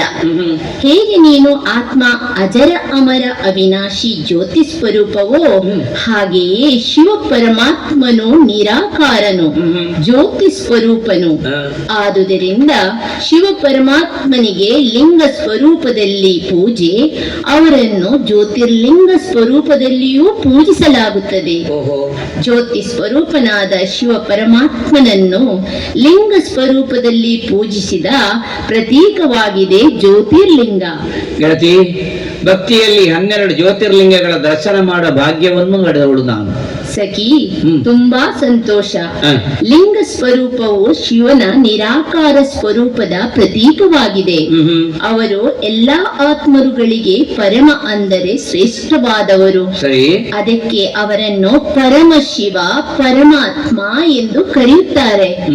ನನ್ನ ಶರೀರದ ತಂದೆ ತಾಯಿ, ನಿನ್ನ ಶರೀರದ ತಂದೆ ತಾಯಿ ಬೇರೆ ಬೇರೆ. ಆದರೆ ನಮ್ಮ ಆತ್ಮದ ತಂದೆ ಒಬ್ಬರೇ, ಪರಮಪಿತ ಪರಮಾತ್ಮ ಶಿವ. ಸರಿಯಾಗಿ ಹೇಳಿದ್ರಿ. ಹಾಗಾದ್ರೆ ನಾವು ಈ ಶರೀರವಲ್ಲ, ಜ್ಯೋತಿ ಸ್ವರೂಪ ಅಜರ ಅಮರ ಅವಿನಾಶಿ ಆತ್ಮಗಳಾಗಿದ್ದೇವೆ. ಹಾಗೆಯೇ ನಮ್ಮ ಮಾತಾ ಪಿತ ಪರಮಾತ್ಮನು ಜ್ಯೋತಿ ಸ್ವರೂಪನಾಗಿದ್ದಾರೆ. ಹಾಗಾದರೆ ಪರಮಾತ್ಮನದ್ದಾಗಿರುವಂತಹ ಹೊಣೆಗಾರಿಕೆಗಳೇನು, ಅವನ ಕರ್ತವ್ಯಗಳೇನು, ಸ್ವಲ್ಪ ತಿಳಿಸುವಿರಾ? ಗೆಳತಿ, ಶಿವ ಪರಮಾತ್ಮನ ನಾಮವೂ ಶ್ರೇಷ್ಠ, ಧಾಮವೂ ಶ್ರೇಷ್ಠ, ಅವರ ಕರ್ತವ್ಯವೂ ಶ್ರೇಷ್ಠ. ಅವರ ಕರ್ತವ್ಯವನ್ನು ಅರಿಯಬೇಕಾದರೆ ಈ ಸೃಷ್ಟಿಯ ಆದಿ ಮಧ್ಯ ಅಂತ್ಯದ ಜ್ಞಾನವನ್ನು ತಿಳಿಯಬೇಕಾಗಿದೆ. ಈ ಸೃಷ್ಟಿಯ ಚಕ್ರದಲ್ಲಿ 4 ಯುಗಗಳಿವೆ. ಸತ್ಯಯುಗ, ತ್ರೇತಾಯುಗ, ದ್ವಾಪರ ಮತ್ತು ಕಲಿಯುಗ. ಸೃಷ್ಟಿಯ ಆದಿ ಸತ್ಯಯುಗ ತ್ರೇತಾಯುಗ ಸಂಪೂರ್ಣ ಸುಖದ ಯುಗ. ಸರ್ವ ಪ್ರಾಪ್ತಿಗಳಿಂದ, ಸಕಲ ಕಲೆಗಳಿಂದ, ದಿವ್ಯ ಗುಣಗಳಿಂದ ಸಂಪನ್ನರಾದ ದೇವತೆಗಳ ರಾಜ್ಯ. ಇದನ್ನು ಸ್ವರ್ಗ ಎಂದು ಕರೆಯುತ್ತಾರೆ. ಸತ್ಯಯುಗ ತ್ರೇತಾಯುಗದಲ್ಲಿ ಈ ಅಖಂಡ ಭಾರತ ಭೂಮಿಯಲ್ಲಿ ದೇವತೆಗಳ ರಾಜ್ಯವಿತ್ತು. ಅವರು ತಮ್ಮ ಸತ್ಯ ಸ್ವರೂಪದ ಸ್ಮೃತಿಯಲ್ಲಿದ್ದರೆ, ಅಂದರೆ ನಾವು ಆತ್ಮ ಎಂದು ತಿಳಿದು ಅದರ ಸ್ಮೃತಿಯಲ್ಲಿದ್ದು ಶರೀರದ ಮೂಲಕ ಪಾತ್ರವನ್ನು ಅಭಿನಯಿಸುತ್ತಿದ್ದರು. ನಾವು ಕೇಳಿದ ಹಾಗೆ ಈ ಭರತ ವರ್ಷದಲ್ಲಿ 33 ಕೋಟಿ ದೇವತೆಗಳಿದ್ದರು ಎಂಬ ವರ್ಣನೆ ಉಂಟಲ್ಲ ಸಖಿ, ಹೌದು. ಆಗ ವಿಶ್ವವೇ ಒಂದು ಪರಿವಾರವಾಗಿತ್ತು. ವಸುದೇವ ಕುಟುಂಬಕಂ ಎನ್ನುತ್ತಾರಲ್ಲವೇ? ಸತ್ಯ. ದ್ವಾಪರದ ನಂತರ ಆತ್ಮಿಕ ಸ್ಮೃತಿ ಮರೆತು ನಾವು ಶರೀರ ಎಂಬ ಸ್ಮೃತಿ ಪ್ರಬಲವಾಗುತ್ತದೆ. ಶರೀರದ ಸ್ಮೃತಿಯಿಂದ ವಿಕಾರಗಳ ಪ್ರವೇಶವಾಗುತ್ತದೆ. ಅಂದರೆ ಕಾಮ, ಕ್ರೋಧ, ಲೋಭ, ಮೋಹ ಮತ್ತು ಅಹಂಕಾರ. ಇದನ್ನು ಮಾಯಾ ಎಂದು ಕರೆಯುತ್ತಾರೆ. ಹೌದೇ? ವಿಕಾರಗಳ ವಶೀಭೂತರಾಗಿ ದೇವತೆಗಳು ತಮ್ಮ ದೇವತ್ವವನ್ನು ಕಳೆದು ಸಾಧಾರಣ ಮನುಷ್ಯರಾಗಿ ದುಃಖ, ಅಶಾಂತಿಯ ಅನುಭವವನ್ನು ಮಾಡಲಾರಂಭಿಸುತ್ತಾರೆ. ಆಗಲೇ ಭಕ್ತಿಯ ಆರಂಭವೂ ಆಗುತ್ತದೆ. ದೇವತೆಗಳು ವಾಮ ಮಾರ್ಗದಲ್ಲಿ ನಡೆದರು ಎಂಬ ಉಲ್ಲೇಖನವೂ ಶಾಸ್ತ್ರಗಳಲ್ಲಿ ಇದೆ ಅಲ್ಲವೇ? ನಂತರ ಬರುವ ಕಲಿಯುಗದಲ್ಲಿ ಪಂಚವಿಕಾರಗಳದ್ದೇ ಸಾಮ್ರಾಜ್ಯವಾಗುತ್ತದೆ. ಸ್ವರ್ಗದಂತಿದ್ದ ದೇವತೆಗಳ ಸಾಮ್ರಾಜ್ಯವಾಗಿದ್ದ ಈ ಭಾರತ ಭೂಮಿಯು ಕಲಿಯುಗ ಅಂತ್ಯದಲ್ಲಿ ಸಂಪೂರ್ಣ ಮಾಯೆಗೆ ಹೇಗೆ ಶರಣಾಗಿದೆ ಎಂಬ ಚಿತ್ರಣವನ್ನೊಮ್ಮೆ ನೋಡು ಗೆಳತಿ. ಹಾಗೆ ಆಗಲಿ, ನೋಡುತ್ತೇನೆ ನೋಡುತ್ತೇನೆ ನೋಡುತ್ತೇನೆ.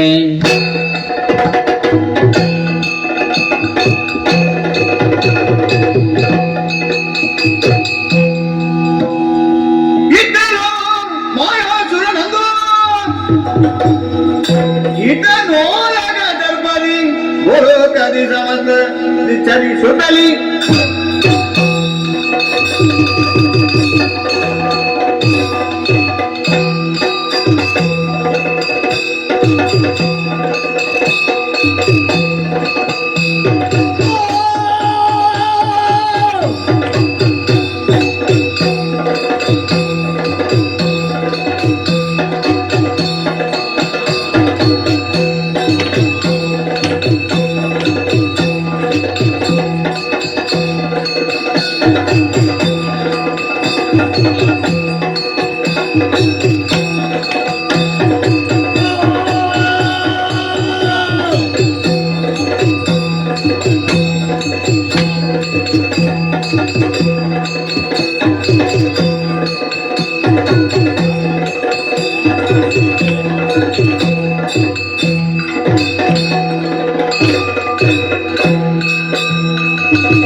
ಇರುವಂತಹ ಸ್ಥಳ ಭೂತಳಕ್ಕೆ ಯಾರನ್ನು ಕೊಂಡಿದ್ದೀರಿ?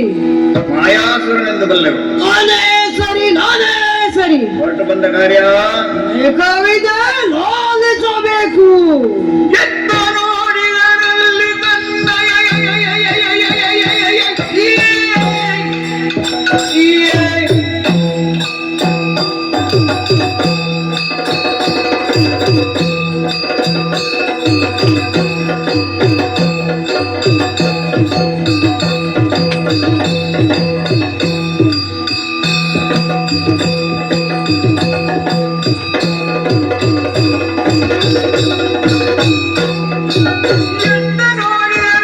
ತನ್ನಯ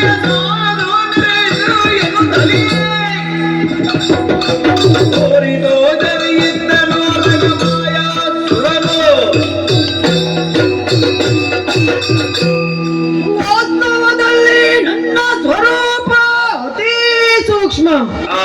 ಈ ವಿಶ್ವದಲ್ಲಿರುವ ಎಲ್ಲ ಮನುಷ್ಯರ ಬುದ್ಧಿಯನ್ನು ಭ್ರಷ್ಟಗೊಳಿಸಿ ಎಲ್ಲರನ್ನೂ ಹೇಗೆ ಕೈಗೊಂಬೆಯಾಗಿ ಆಟವಾಡಿಸುತ್ತ ಹೇಗೆ ವಿಶ್ವದಲ್ಲಿಯೇ ನನ್ನ ಸಾಮ್ರಾಜ್ಯವನ್ನು ಸ್ಥಾಪಿಸಿದೆ ಎಂಬ ನನ್ನ ವಿಜಯಗಾಥೆಯನ್ನು ವರ್ಣಿಸಲು ನಿಮ್ಮ ಮುಂದೆ ಸ್ಥೂಲ ಸ್ವರೂಪದಲ್ಲಿ ಪ್ರತ್ಯಕ್ಷನಾಗಿದ್ದೇನೆ. ನಾನೇ ಮಾಯಾಸುರ. ಈ ವಿಶ್ವವೇ ನನ್ನ ಕಪಿಮುಷ್ಟಿಯಲ್ಲಿದೆ. ಯಾರನ್ನು ಹೇಗೆ ಬೇಕಾದರೂ ಆಟವಾಡಿಸಬಲ್ಲೆನು ನಾನು. ನನ್ನ ಸೇನೆಯಲ್ಲಿ ಹಾ. 5 ಪ್ರಮುಖ ಸೇನಾನಿಗಳು ಇದ್ದಾರೆ. ಹಾ. ಕಾಮ, ಕ್ರೋಧ, ಲೋಭ, ಮೋಹ ಹಾ. ಅಂತೆಯೇ ಅಹಂಕಾರ ಎಂಬವರು. ಹಾ. ಇವರನ್ನು ಪಂಚ ವಿಕಾರಗಳೆಂದು ಕರೆಯುತ್ತಾರೆ. ಹ್ಮ್. ಅವರನ್ನು ಕಾಣಬೇಕಲ್ಲ. ಎಲ್ಲಿದ್ದಾರೆ ನಮ್ಮವರು? ಬೋರಲಿ ಸಭೆಗೆ.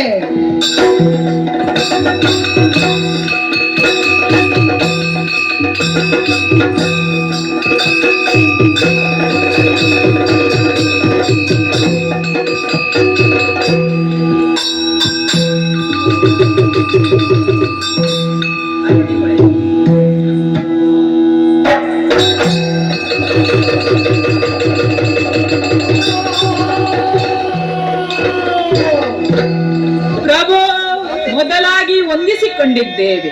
ನಮ್ಮಿಂದ ಏನಾಗಬೇಕಾಗಿದೆ? ಸೇನಾನಿಗಳೇ,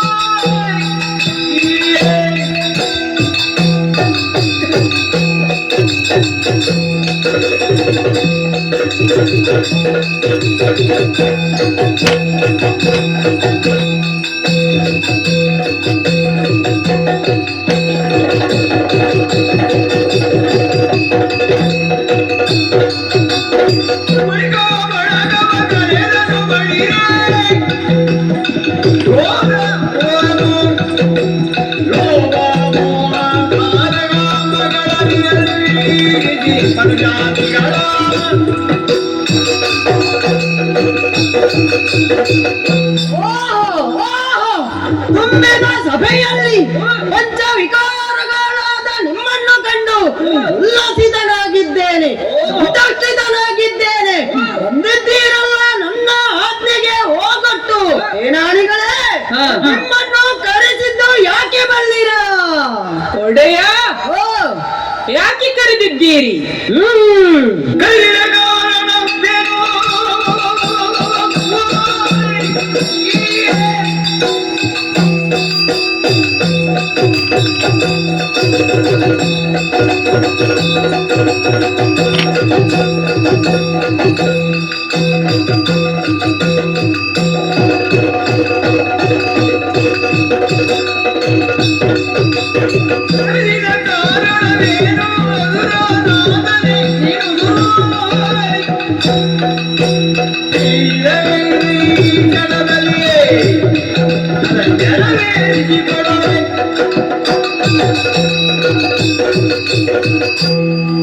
ನಾನೇ ಕಾಮಾಸುರ.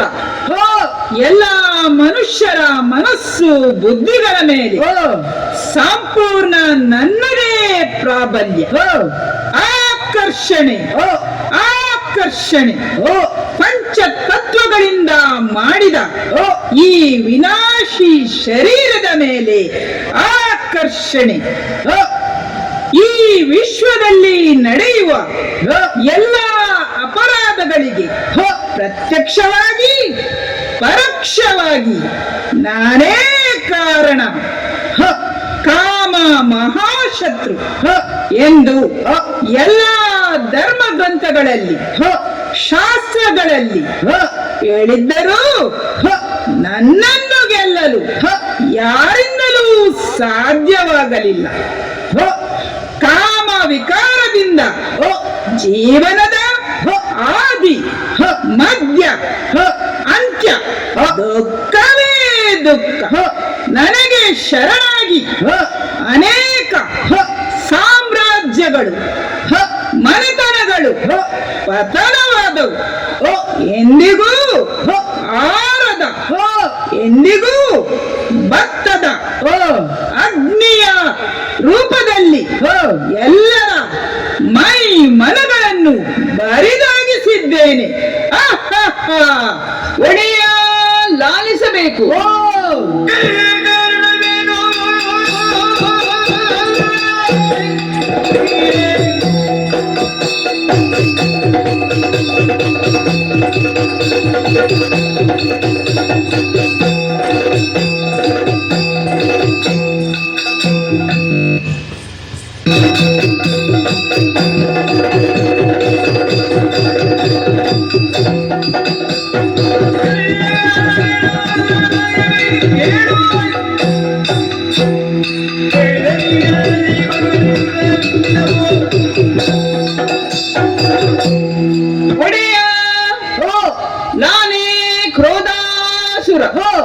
ಜೀವನದಲ್ಲಿ ತಾನು ಬಯಸಿದಂತೆ ತನ್ನ ಇಚ್ಛೆಯಂತೆ ಆಗದಿದ್ದರೆ ನನ್ನ ಆವೇಶಕ್ಕೆ ಮನುಷ್ಯನು ಅಸುರನಾಗುತ್ತಾನೆ. ಕ್ರೋಧಾಗ್ನಿಗೆ ಪೂರ್ಣ ಶರೀರವೇ ಸುಟ್ಟು ಸುಡಗರೆ ಆಗುತ್ತದೆ. ನನ್ನ ಜ್ವಾಲೆಯಿಂದ ಪೂರ್ಣ ಸಮಾಜವು, ಪರಿವಾರವು ಮತ್ತು ವಿಶ್ವವೇ ಸುಟ್ಟು ಭಸ್ಮವಾಗುತ್ತದೆ. ನನ್ನ ಆವೇಶಕ್ಕೆ ಅನೇಕ ಪರಿವಾರಗಳು, ಸಂಬಂಧಗಳು ಒಡೆದು ಹೋಗಿವೆ. ಈ ವಿಶ್ವದಲ್ಲಿ ನಡೆಯುವ ಅನೇಕ ಅಪರಾಧಗಳಿಗೆ ನಾನೇ ಪ್ರೇರಣೆ. ಪ್ರಭು,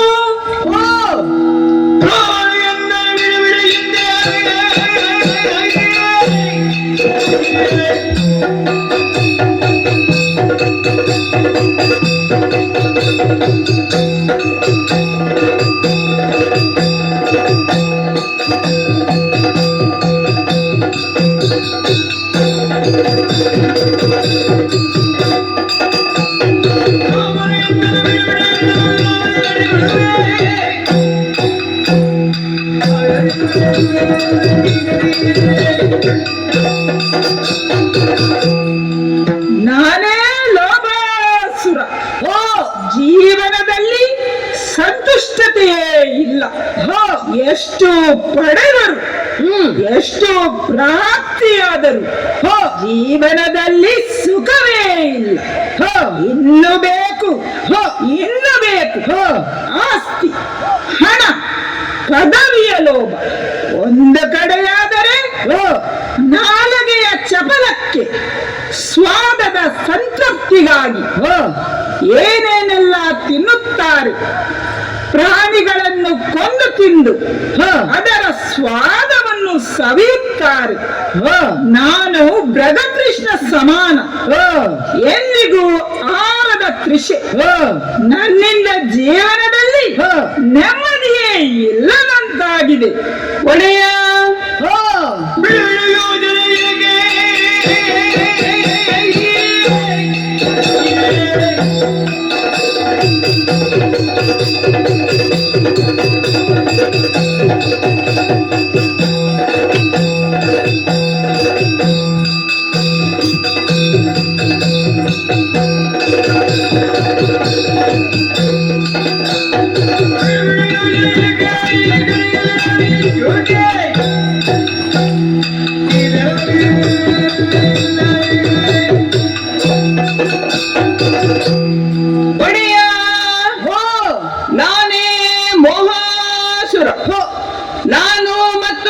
ಪರಿವಾರ ಎಂಬ ಸಂಕುಚಿತ ಮನೋಭಾವ.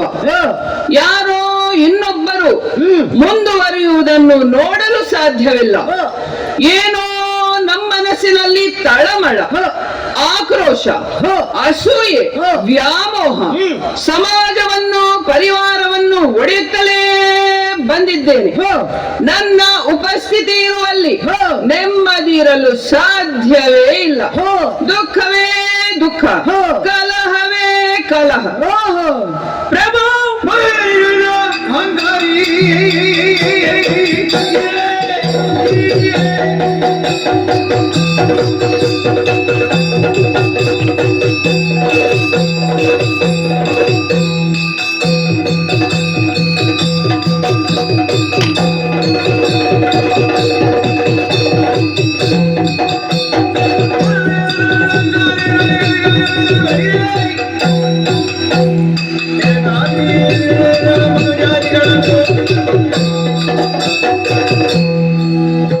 ನಾನೇ ಅಹಂಕಾರ, ನಾನೇ ನನ್ನಿಂದಲೇ ಎಂಬ ಮನೋವಿಕಾರ, ಶರೀರದ ಸುಂದರತೆಯ ಅಹಂಕಾರ, ಹಣ, ಆಸ್ತಿ, ಪದವಿಯ ಅಹಂಕಾರ ಎಲ್ಲವೂ ನನ್ನಿಂದಲೇ ಆಗಬೇಕು. ನಾನೇ ಸರಿ, ನನ್ನ ಹೆಸರೇ ಮೇಲಿರಬೇಕು. ಅದಕ್ಕಾಗಿ ಎಲ್ಲರನ್ನೂ ದಮನಗೊಳಿಸುವಂತ ಮನೋಭಾವ, ವಿನಾಶಿದನ, ವಿನಾಶಿ ಶರೀರದ ಘನತೆ, ಗೌರವಗಳ ಅಹಂಕಾರ, ನನ್ನಿಂದಲೇ ಅನೇಕ ಮನಸ್ಸುಗಳು, ಪರಿವಾರಗಳು, ಸಂಬಂಧಗಳು ಉಳಿದು ಹೋಗಿವೆ. ಸೇನಾನಿಗ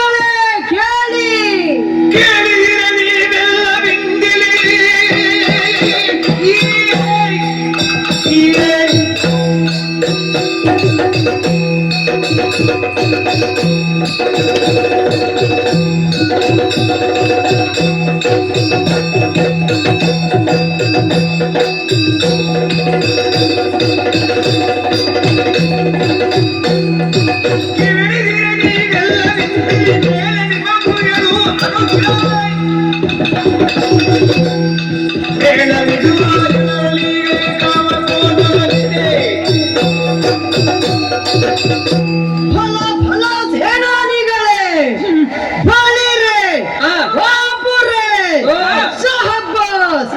ಮೆಚ್ಚಿದ್ದೇನೆ ಮೆಚ್ಚಿದ್ದೇನೆ.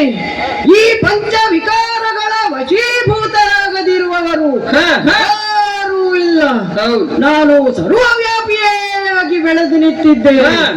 ಆದರೆ ಸೃಷ್ಟಿಯ ಆದಿಯನ್ನ ನನ್ನ ಅಸ್ತಿತ್ವವಿರಲಿಲ್ಲ. ಸೃಷ್ಟಿಯ ಆದಿ ಅರ್ಥಾತ್ ಸತ್ಯಯುಗ ಮತ್ತು ತ್ರೇತಾಯುಗ. ಆಗ ಈ ಭರತ ಭೂಮಿಯಲ್ಲಿ ದೇವತೆಗಳ ರಾಜ್ಯ. ಅಲ್ಲಿ ಒಂದೇ ಧರ್ಮ, ಒಂದೇ ಭಾಷೆ, ಒಂದೇ ಮತ, ಸಂಪೂರ್ಣ ಸುಖ ಸಮೃದ್ಧಿಯ ಯುಗ. ಆದಿ ಸನಾತನ ಪರಿವಾರದಂತಿತ್ತು. ಸನಾತನ ದೇವಿ ದೇವತಾ ಧರ್ಮದ ರಾಜ್ಯವಾಗಿತ್ತು. ದಿವ್ಯ ಗುಣ ಮತ್ತು ದಿವ್ಯ ಶಕ್ತಿ ಸಂಪನ್ನರಾದ ಪವಿತ್ರ ದೇವಿ ದೇವತೆಗಳ ಸಾಮ್ರಾಜ್ಯ ಸಂಪೂರ್ಣ ಸುಖವೇ ಸುಖಮಯವಾಗಿತ್ತು. ಹೌದು ಸ್ವಾಮಿ. ಆದರೆ ಪರಿವರ್ತನೆ ಜಗದ ನಿಯಮ ಎನ್ನುವ ಹಾಗೆ ಸತ್ಯಯುಗ ತ್ರೇತಾಯುಗ ಕಳೆದು ದ್ವಾಪರ ಯುಗ ಬಂತು. ದ್ವ ಎಂಬ ಶಬ್ದವೇ ಹೇಳುವ ಹಾಗೆ ಎರಡು. ಅಲ್ಲಿಂದಲೇ ವಿಭಜನೆಯು ಆರಂಭವಾಯಿತು. ಅದಕ್ಕೆಲ್ಲ ಕಾರಣೀಭೂತರು ಯಾರು? ನಾನೇ ಸರಿ, ನಾನೇ ಸರಿ. ದ್ವಾಪರದಲ್ಲಿ ನನ್ನ ಅಸ್ತಿತ್ವವನ್ನು ಸ್ಥಾಪನೆ ಮಾಡಲು ಮೊದಲು ಪ್ರವೇಶ ಮಾಡಿದ್ದು ಮನುಷ್ಯನ ಬುದ್ಧಿಗೆ.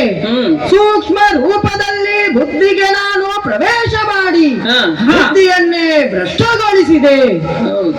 ನಾವು ಅಮರ ಅವಿನಾಶಿ ಎಂಬ ಆತ್ಮಿಕ ಸ್ಮೃತಿಯಲ್ಲಿದ್ದ ಮನುಷ್ಯರಿಗೆ ಈ ಆತ್ಮಿಕ ಸ್ಮೃತಿಯನ್ನು ಮರೆಯುವಂತೆ ಮಾಡಿ ನಾವು ಈ ವಿನಾಶಿ ಪಂಚ ತತ್ವಗಳಿಂದ ಮಾಡಿದ ಶರೀರ ಎಂಬ ಸ್ಮೃತಿಯನ್ನು ಪ್ರಭಾವವಾಗುವಂತೆ ಮಾಡಿದೆ. ಶರೀರದ ಸ್ಮೃತಿ ಮತ್ತು ದೃಷ್ಟಿಯಿಂದ ಅನೇಕ ವಿರೋಧಾಭಾಸಗಳು ಉತ್ಪತ್ತಿಯಾಗುತ್ತವೆ. ಅಲ್ಲದೆ ಗಂಡು ಹೆಣ್ಣು, ರೂಪ ಬಣ್ಣ, ಮೇಲು ಕೀಳು, ಮತ ಪಂಥಗಳ ಸೃಷ್ಟಿಯಾಗತೊಡಗಿತು. ಅಲ್ಲಿಂದಲೇ ಪಂಚ ವಿಕಾರಗಳ ಪ್ರಾಬಲ್ಯವು ಅತಿಯಾಗತೊಡಗಿತು. ವಿಕಾರಗಳ ವಶೀಭೂತರಾಗಿ ಮಾಡುವ ಸಕಲ ಕರ್ಮಗಳು ಪಾಪಕರ್ಮಗಳಾಗಿ ಜೀವನದಲ್ಲಿ ದುಃಖ ಅಶಾಂತಿಯ ಪ್ರವೇಶವಾಯಿತು. ಅನೇಕ ಸನ್ಯಾಸಿಗಳು, ತಪಸ್ವಿಗಳು, ಧರ್ಮಾತ್ಮರು, ಮಹಾತ್ಮರು ಪಂಚವಿಕಾರಗಳನ್ನು ಗೆಲ್ಲಲು ಅನೇಕ ಪುರುಷಾರ್ಥದ ವಿಧಿ ವಿಧಾನಗಳನ್ನು ಅನುಸರಿಸಿದರು. ಅನೇಕ ಬೋಧನೆಗಳನ್ನು ಮಾಡಿದರು. ಆದರೂ ದ್ವಾಪರದ ನಂತರ ಕಲಿಯುಗವೇ ಬಂತು. ಅದು ನಿಜ. ಈ ಸಮಯವಂತೂ ಘೋರ ಕಲಿಯುಗದ ಸಮಯವೇ ಆಗಿದೆ. ಎಲ್ಲಿ ನೋಡಿದರೂ ನನ್ನದೇ ಸಾಮ್ರಾಜ್ಯ, ಎಲ್ಲಿ ನೋಡಿದರೂ ನಾನೇ ಕಾಣಿಸುತ್ತೇನೆ. ಎಲ್ಲಿ ನೋಡಿದರೂ ಅಲ್ಲಿ ಭ್ರಷ್ಟಾಚಾರವೇ ಭ್ರಷ್ಟಾಚಾರ. ಯಾವುದೇ ಕ್ಷೇತ್ರವಾಗಿರಲಿ, ಸಾಮಾಜಿಕ, ಆರ್ಥಿಕ, ಶೈಕ್ಷಣಿಕ, ರಾಜಕೀಯ, ಹೀಗೆ ಎಲ್ಲ ಕಡೆಯೂ ನನ್ನದೇ ಪ್ರಭಾವ. ಮೊದಲು ಒಂದು ಮನೆಯಲ್ಲಿ ಅನೇಕ ಪರಿವಾರಗಳು ಪ್ರೀತಿಯಿಂದ ಸಹಬಾಳ್ವೆಯಿಂದ ಬದುಕನ್ನು ನಡೆಸುತ್ತಿದ್ದರು. ಆದರೆ ಇಂದೇನಾಗಿದೆ ಪರಿಸ್ಥಿತಿ? ಇಂದು ಒಂದು ಮನೆಯಲ್ಲಿ ಎರಡು ಪರಿವಾರಗಳು ಇರಲು ಸಾಧ್ಯವೇ ಇಲ್ಲದಂತಾಗಿದೆ. ಆರ್ಥಿಕ ಕ್ಷೇತ್ರದಲ್ಲಿ ಎಲ್ಲ ಕಡೆಯೂ ಮೋಸವೇ ಮೋಸ. ಎಲ್ಲವೂ ವ್ಯಾಪಾರವೇ ಆಗಿಬಿಟ್ಟಿದೆ. ಶಿಕ್ಷಣವು ವ್ಯಾಪಾರ, ರಾಜಕೀಯವಂತೂ ಯುದ್ಧದ ಮೈದಾನವಾಗಿಯೇ ಬಿಟ್ಟಿದೆ. ಎಲ್ಲ ಕಡೆಯೂ ಸುಳ್ಳಿನದೇ ಸಾಮ್ರಾಜ್ಯ. ಧರ್ಮದ ನಡುವೆ, ಹಾ. ಜಾತಿಗಳ ನಡುವೆ, ಹಾ. ಭಾಷೆಗಳ ನಡುವೆ, ಹಾ. ಮತ ಪಂಥಗಳ ನಡುವೆ ಹಾ. ಯುದ್ಧವೇ ಯುದ್ಧ. ಹಾ. ದೇಶಗಳ ನಡುವೆ ಹ್ಮ್. ವಿಶ್ವದಲ್ಲಿ ತಮ್ಮ ಪ್ರಭಾವವನ್ನು ಬೆಳೆಸಲು ಯುದ್ಧವಾದರೆ, ಹಾ. ಕೆಲವು ಕಡೆ ತಮ್ಮ ಅಸ್ತಿತ್ವವನ್ನು ಉಳಿಸಲು ಯುದ್ಧವಾಗಿದೆ. ಹೌದು ಸ್ವಾಮಿ. ಪ್ರತಿಯೊಬ್ಬ ಮನುಷ್ಯನ ಜೀವನವು ಹಾ. ಒಂದು ಯುದ್ಧರಂಗವಾಗಿದೆ. ಹಾ. ಎಲ್ಲರೂ ಓಡುತ್ತಲೇ ಇದ್ದಾರೆ. ಹಾ. ಜೀವನದಲ್ಲಿ ಶಾಂತಿ ಸುಖದ ಹ್ಮ್. ಲೇಷ ಮಾತ್ರವೂ ಇಲ್ಲವಾಗಿದೆ. ನಿಜ ನಿಜ. ವಿಕಾರಗಳ ಅಗ್ನಿಗೆ ಹಾ. ಈ ವಿಶ್ವವೇ ಹೊತ್ತಿ ಉರಿಯುತ್ತಾ ಇದೆ. ಹಾ. ರಾಜ್ಯಗಳ, ಹಾ. ದೇಶಗಳ ಹಾ. ಧರ್ಮದ ನಡುವೆ ಯುದ್ಧ. ಹಾ. ಎಲ್ಲರೂ ಅವರು ನಮ್ಮ ಶತ್ರು, ಹ್ಮ್. ಇವರು ನಮ್ಮ ಶತ್ರು ಎಂದು ತಮ್ಮೊಳಗೆ ಯುದ್ಧ ಮಾಡುತ್ತಾ ಇದ್ದಾರೆ. ಹಾ. ಹೌದು.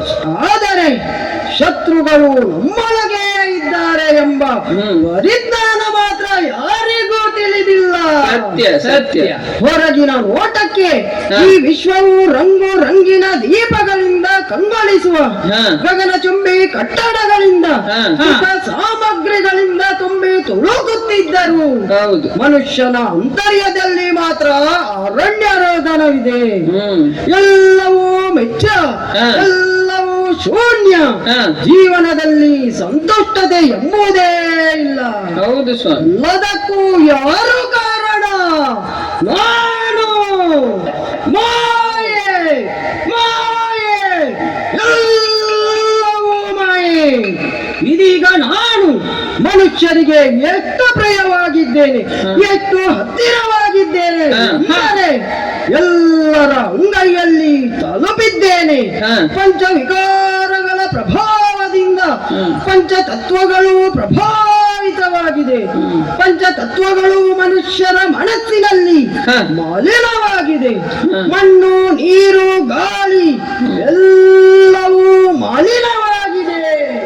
ಯುವ ಜನಾಂಗವು ವಿಷಯ ವಿಕಾರಗಳಿಗೆ, ಹಾ. ನಶೆಯನ್ನು ತರುವ ಮಾದಕ ವಸ್ತುಗಳಿಗೆ ಬಲಿಯಾಗುತ್ತಾ ಇದೆ. ಹೌದು. ಔಷಧಾಲಯಗಳು ತುಂಬಿ ತುಳುಕುತ್ತಿವೆ. ಹಾ. ನ್ಯಾಯಾಲಯಗಳಲ್ಲಿ ವಿವಾದಗಳನ್ನು ಬಗೆಹರಿಸಲು ಸಮಯವೇ ಇಲ್ಲದಂತಾಗಿದೆ. ಹಾ. ಮನುಷ್ಯನ ಈ ಅಧೋಗತಿಗೆ ಕಾರಣರ್ಯಾರು? ನಾನು. ಪಂಚವಿಕಾರ ಮಾಯಾಸುರ. ಸುಖ ಸಮೃದ್ಧಿಯಿಂದ ಮೆರೆಯುತ್ತಿದ್ದ ಹಾ. ದೇವತೆಗಳ ಸಾಮ್ರಾಜ್ಯವಾಗಿದ್ದ ಹಾ. ಈ ಹಾ. ಭರತ ವರ್ಷವು ನನ್ನ ಪ್ರಭಾವದಿಂದ ಅದೆಷ್ಟು ಕನಿಷ್ಠ ಮಟ್ಟಕ್ಕೆ ತಲುಪಿದೆ. ಹಾ. ಎಲ್ಲವೂ ಅತಿಯಾಗಿದೆ. ಹ್ಮ್. ಅತಿಯ ನಂತರ ಅಂತ್ಯವು ಸನ್ನಿಹಿತವಾಗಿದೆ. ಹೌದು. ಹೌದು. ನನ್ನ ಅಂತ್ಯವು ಶಿವನಿಂದಲೇ. ಹಾ. ಶಿವನಿಗೆ ಭೂತನಾಥೇಶ್ವರ ಎನ್ನುತ್ತಾರೆ. ಹಾ. ಎಲ್ಲರ ಮನ ಬುದ್ಧಿಯಲ್ಲಿ ಅಡಗಿರುವ ಭೂತಗಳನ್ನು ಓಡಿಸುವವನು ಹಾ. ಶಿವನೇ ಅಲ್ಲವೇ? ಹೌದು. ಎಲ್ಲರ ಮನಸ್ಸಿನಲ್ಲಿ ಅಡಗಿರುವ ವಿಕಾರಗಳ ವಿಷವನ್ನು ಕುಡಿದು ಹಾ. ಮುಕ್ತಿಯನ್ನು ನೀಡುವವನು ಅವನೇ ಮುಕ್ತೇಶ್ವರ ಶಿವ. ಹಾ. ಶಿವ ಮತ್ತು ಶಕ್ತಿಯರ ಮಿಲನದಿಂದಲೇ ಹಾ. ಅಸುರ ಪ್ರವೃತ್ತಿಯು ನಾಶವಾಗಲಿದೆ. ಹಾ. ಅಸುರ ಸಂಹಾರಿಣಿ ಶಿವಶಕ್ತಿಯರಲ್ಲವೇ? ಹಾ. ಧರ್ಮದ ರಕ್ಷಣೆಗೆ, ಅಧರ್ಮದ ನಾಶಕ್ಕೆ ಹಾ. ಭೂಮಿಯಲ್ಲಿ ಶಿವ ಪರಮಾತ್ಮನ ಅವತರಣೆ ಆಗಲೇಬೇಕಲ್ಲವೇ? ಹಾ. ಈ ಸಮಯವನ್ನು ಅವಲೋಕನ ಮಾಡಿದಾಗ ಹಾ. ಭೂಮಿಯಲ್ಲಿ ಶಿವನ ಅವತರಣೆಯಾಗಿ ಹಾ. ಶಿವಶಕ್ತಿಯರ ಮೂಲಕ ಹಾ. ಧರ್ಮ ಸ್ಥಾಪನೆಯ ಕಾರ್ಯ ನಡೆಯುತ್ತದೆ ಎಂದನಿಸುತ್ತದೆ ನನಗೆ. ಹಾ. ಹಾ. ಭಾರತದಲ್ಲಿ ಆಧ್ಯಾತ್ಮಿಕ ಕ್ರಾಂತಿಯೊಂದು ಸೃಷ್ಟಿಯಾಗಿದೆ ಎಂದೆನ್ನಿಸುತ್ತದೆ. ಹಾ. ಹಾ. ಶಿವ ಮತ್ತು ಶಕ್ತಿಯರ ಮುಂದೆ ನನ್ನದು ಏನೇನೂ ನಡೆಯದು. ಓಹೋ. ಆದರೂ ಸೇನಾನಿಗಳೇ, ಎಲ್ಲಿಯವರೆಗೆ ನನ್ನ ಅಸ್ತಿತ್ವವಿರುತ್ತದೋ ಹಾ. ಅಲ್ಲಿಯವರೆಗೆ ನನ್ನ ವಿಕಾರಗಳ ಸಾಮ್ರಾಜ್ಯವನ್ನು ವಿಸ್ತಾರ ಮಾಡುತ್ತಲೇ ಸಾಗುತ್ತೇನಂತೆ.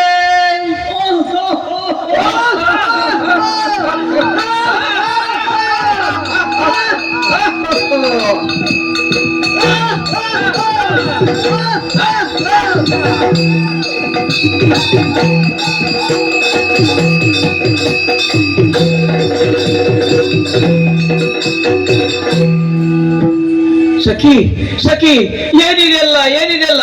ಬಳಿಕ ಶಿವಾವತಿಯು ಅಳಳಿದಳು. ಬಳಿಕ ಶಿವಾವತಿಯು ಅಳಳಿದಳು. ಬಳಿಗೈದು ಬ್ರಹ್ಮಪುತ್ರಿಯೊಳೆಂದಳು.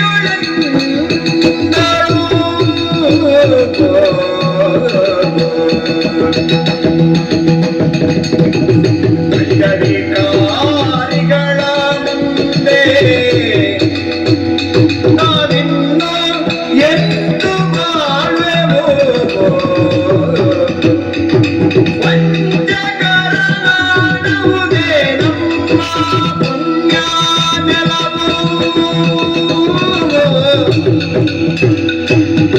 ವಂಚಕರ ಮುಂದೆ ನಾವೆಂದು ಮಾಡುವೆವು.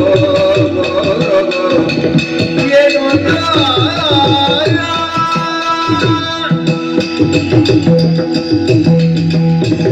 ಸಖಿ ಸಖಿ, ಗೆಳತಿ, ನೋಡುತ್ತಾ ಇದ್ದೇನೆ. ಪ್ರಾಯಶಃ ನಾವು ಇವುಗಳ ಮಧ್ಯೆ ಬಂದಿಯಾಗಿದ್ದೇವೆ. ದೇವರನ್ನು ಕಾಣುವರೆ ಇವರೆಲ್ಲ ನಮ್ಮ ಮುಂದೆ ಪೈಶಾಚಿಕವಾಗಿ ಕುಣಿದು ನರ್ತಿಸಿ ನಮ್ಮನ್ನು ಅವರ ಸೂತ್ರದಲ್ಲಿಗೆ ಸೆಳೀತಾ ಇದ್ದಾರೆ ಎಂದೆನಿಸುವುದಿಲ್ಲವೇ? ಹೌದು. ಸಖಿ, ಆಶ್ಚರ್ಯ. ದೇವತೆಗಳ ಸ್ವರೂಪದಲ್ಲಿ ಸರ್ವಗುಣ ಸಂಪನ್ನರಾಗಿದ್ದ ನಾವು ಈ ಕಲಿಯುಗದಲ್ಲಿ ಹೇಗೆ ಇವರಿಗೆ ದಾಸರಾಗಿ ದುಃಖ ಅಶಾಂತಿಯ ಜೀವನವನ್ನು ನಡೆಸುತ್ತಿದ್ದೇವೆ? ಇದರಿಂದ ಎಂತು ಹೊರಗೆ ಬರಲಿ? ಇದನ್ನು ಹೇಗೆ ಮೀರಲಿ? ಶಿವಪದವನ್ನು ಎಂತು ಕಾಣಲಿ? ಸಖಿ, ತಿಳಿಸುವೆಯಾ? ಏಕೆ ಮರುಗುವೆ ಲಲಿತಾಂಗಿ? ಏಕೆ ಮರುಗುವೆ?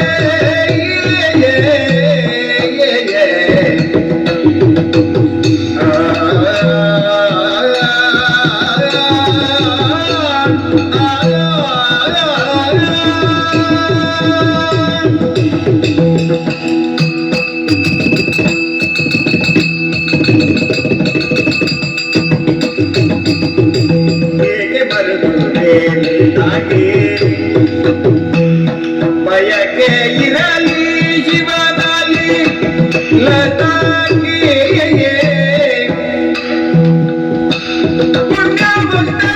ಪುಣ್ಯವಂತರಿಗಾಪಸಿ ಮುನಿಗಳು, ಪುಣ್ಯವಂತರಿಗಾಪಸಿ ಮುನಿಗಳು ಧನ್ಯರಬ್ಬರು ಶಿವನ ದಯೆಯಿಂದ. ಪುಣ್ಯವಂತರಿಗಾಪಸಿ ಮುನಿಗಳು ಧನ್ಯರಬ್ಬರು ಶಿವನ ದಯೆಯಿಂದ.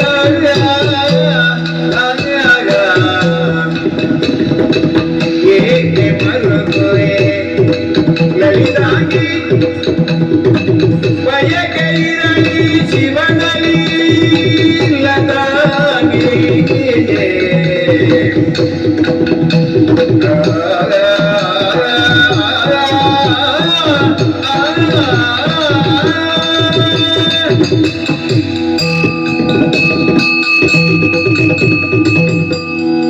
ಸಹೋದರಿ, ಗೆಳತಿ, ಜೀವನದಲ್ಲಿ ಅತಿ ದುಃಖ ಉಂಟಾದಾಗ ಯಾರ ನೆನಪಾಗುತ್ತದೆ? ಮಾನವನ ಪುರುಷ ಯತ್ನ ವಿಫಲವಾದಾಗ ಪರಮಾತ್ಮ ಭಗವಂತನೇ ದಾರಿ ಅಂತ ಮೊರೆ ಹೋಗ್ತೇವೆ. ಹೌದಲ್ಲವೇ? ಭಕ್ತಿಯ ಆದಿಯಲ್ಲಿ ನಿರಾಕಾರ ಶಿವನ ಪೂಜೆಯು ಲಿಂಗದ ರೂಪದಲ್ಲಿಯೇ ಆಯಿತು. ಭಕ್ತಿಯು ಮುಂದುವರಿದಂತೆ ಮೂರ್ತಿ ವಿಗ್ರಹಗಳ ಸ್ವರೂಪದಲ್ಲಿ ಪೂಜೆ ಆರಂಭವಾಯಿತು. ಸರಿ. ಅವರವರ ಭಾವನೆಗಳಿಗೆ ಅನುಗುಣವಾಗಿ ಫಲವನ್ನು ಸಾಕ್ಷಾತ್ಕಾರಗಳನ್ನು ಶಿವಪರಮಾತ್ಮನು ಮಾಡಿಸುತ್ತಾ ಬಂದರು. ಸನ್ಯಾಸಿಗಳು, ತಪಸ್ವಿಗಳು, ಧರ್ಮಾತ್ಮರು, ಮಹಾತ್ಮರು, ಪುಣ್ಯಾತ್ಮರು ಯಾವ ಯಾವ ರೀತಿ ಶಿವಪರಮಾತ್ಮನನ್ನು ಅನುಭವ ಮಾಡಿದರು. ಆ ರೀತಿ ಅವರ ವರ್ಣನೆಯನ್ನು ಪೂಜಿಸುವ ಆರಾಧಿಸುವ ವಿಧಿಗಳನ್ನು ತಿಳಿಸಿದರು. ಓಹೋ, ಪಂಚವಿಕಾರಗಳನ್ನು ತೊರೆದು ಸತ್ಯದ ಮಾರ್ಗದಲ್ಲಿ ಧರ್ಮದ ಮಾರ್ಗದಲ್ಲಿ ನಡೆಯಲು ಅನೇಕ ವಿಧಿವಿಧಾನಗಳನ್ನು ಬೋಧಿಸಿದರು. ಹೌದೇ? ಆದರೂ ಕಲಿಯುಗದ ಈ ಸಮಯದಲ್ಲಿ ಮಾಯೆಯ ಪ್ರಭಾವ ಹೇಗಿದೆ ಎಂದು ಸ್ಪಷ್ಟವಾಗಿ ಗೋಚರಿಸುತ್ತಿದೆಯಲ್ಲವೇ ಸಖಿ? ಹೌದು ಸಖಿ, ಮಾಯೆಯ ಪ್ರಭಾವಕ್ಕೆ ಒಳಗಾಗಿ ಮನುಷ್ಯ ಆತ್ಮರು ಎಷ್ಟು ಪಾಪ ಕರ್ಮಗಳನ್ನು ಮಾಡುತ್ತಿದ್ದಾರೆ. ಎಲ್ಲರ ಜೀವನದಲ್ಲಿ ದುಃಖ ಅಶಾಂತಿ ಅಧಿಕವಾಗಿದೆ. ಪೂರ್ಣ ವಿಶ್ವ ಯುದ್ಧ ಕರಿನರಲ್ಲಿದ್ದು ಶಾಂತಿ ಮರೀಚಿಕೆಯಾಗಿದೆ. ಈ ಸಮಯದಲ್ಲಿ ಎಲ್ಲ ಆತ್ಮರುಗಳನ್ನು ಈ ದುಃಖ ಅಶಾಂತಿಯಿಂದ ಮುಕ್ತಿಯೆಡೆಗೆ ಒಯ್ಯುವವರು ಯಾರು? ಮಾಯೆಯ ಪ್ರಭಾವಕ್ಕೊಳಗಾಗಿ ಪಾಪಕರ್ಮಗಳನ್ನು ಮಾಡುತ್ತಿರುವವರಿಗೆ ಪುಣ್ಯಕರ್ಮದ ಜ್ಞಾನವನ್ನು ನೀಡಿ ಅವರ ಪಾಪಗಳನ್ನು ಮನ್ನಿಸುವವರು ಯಾರು ಗೆಳತಿ? ಅಧರ್ಮದ ಸಾಮ್ರಾಜ್ಯವನ್ನು ಅಳಿಸಿ ಪುನಃ ಧರ್ಮದ ರಕ್ಷಣೆಯನ್ನು ಮಾಡಿ ವಿಶ್ವದಲ್ಲಿ ಸುಖ ಶಾಂತಿಯನ್ನು ಸ್ಥಾಪನೆ ಮಾಡುವವರು ಯಾರು ಮಿತ್ರೇ? ಯಾರು? ಕೇಳು ಸಖಿ, ಆ ಶಿವನ ಮಹಾತ್ಮೆಯನ್ನು. ಕಲಿಯುಗ ಈ ಅಂತ್ಯದ ಸಮಯದಲ್ಲಿ ಶಿವ ಪರಮಾತ್ಮನು ಈ ಭೂಮಿಯಲ್ಲಿ ಅವತರಣೆಯಾಗಿ ಧರ್ಮ ಸ್ಥಾಪನೆಯ ಕಾರ್ಯವನ್ನು ಮಾಡುತ್ತಿದ್ದಾರೆ. ಸಖಿ, ಹೇಳುತ್ತಾರಲ್ಲವೇ, ಯಾವಾಗ ಧರ್ಮ ಜ್ಞಾನಿಯಾಗುತ್ತದೆ, ಧರ್ಮದ ರಕ್ಷಣೆಗಾಗಿ ಪರಮಾತ್ಮನ ಅವತರಣೆ ಈ ಭೂಮಿಯಲ್ಲಿ ಆಗುತ್ತದೆ ಎಂದು. ಇದು ಅದೇ ಸಮಯವಾಗಿದೆ. ಶಿವ ಪರಮಾತ್ಮನ ಅವತರಣೆ ಈ ಭೂಮಿಯಲ್ಲಿ ಆಗಿದೆ. ಇದು ಕಲಿಯುಗದ ಅಂತ್ಯ ಮತ್ತು ಸತ್ಯಯುಗದ ಆದಿಯ ಪುರುಷೋತ್ತಮ ಕಲ್ಯಾಣಕಾರಿ ಸಂಗಮ ಯುಗದ ಸಮಯವಾಗಿದೆ. ಹೌದೇ ಮಿತ್ರೇ? ಶಿವ ಪರಮಾತ್ಮನು ಈ ಭೂಮಿಯಲ್ಲಿ ಅವತರಣೆಯಾಗಿ ಯುಗ ಪರಿವರ್ತನೆಯ ಮತ್ತು ಧರ್ಮ ಸ್ಥಾಪನೆಯ ಕಾರ್ಯ ನಡೆಯುತ್ತಿದೆಯೇ? ಹಾಗಾದರೆ ನಿರಾಕಾರ ಶಿವ ಪರಮಾತ್ಮ ತಮ್ಮ ಕರ್ತವ್ಯಗಳನ್ನು ಹೇಗೆ ಸಂಪನ್ನಗೊಳಿಸುತ್ತಿದ್ದಾರೆ ತಿಳಿಸುವಿರಾ? ತ್ರಿಮೂರ್ತಿಯವನೇ ಶಿವ ಬ್ರಹ್ಮ ಸೃಷ್ಟಿಯೇ ಪ್ರಥಮ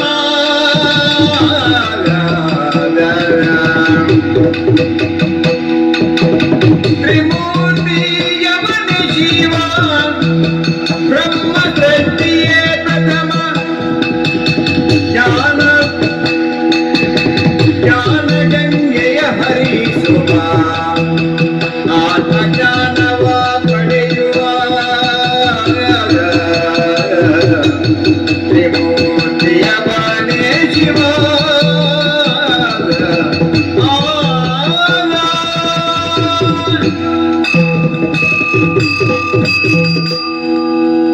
ಸಹೋದರಿ, ಶಿವ ಪರಮಾತ್ಮನಿಗೆ ತ್ರಿಮೂರ್ತಿ ಶಿವ ಎಂದು ಕರೆಯುತ್ತಾರೆ.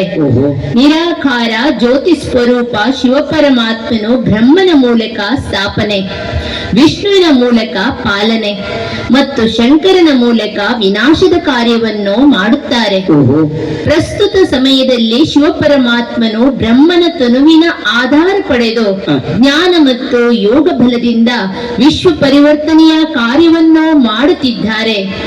ಶಿವ ಪರಮಾತ್ಮನು ನಿರಾಕಾರಿಯಾಗುವುದರಿಂದ ಅವರಿಗೂ ಈ ಪಂಚತತ್ವಗಳಿಂದ ಮಾಡಿದ ಶರೀರ ಆಧಾರ ಪಡೆಯಬೇಕಾಗಿರುತ್ತದೆ.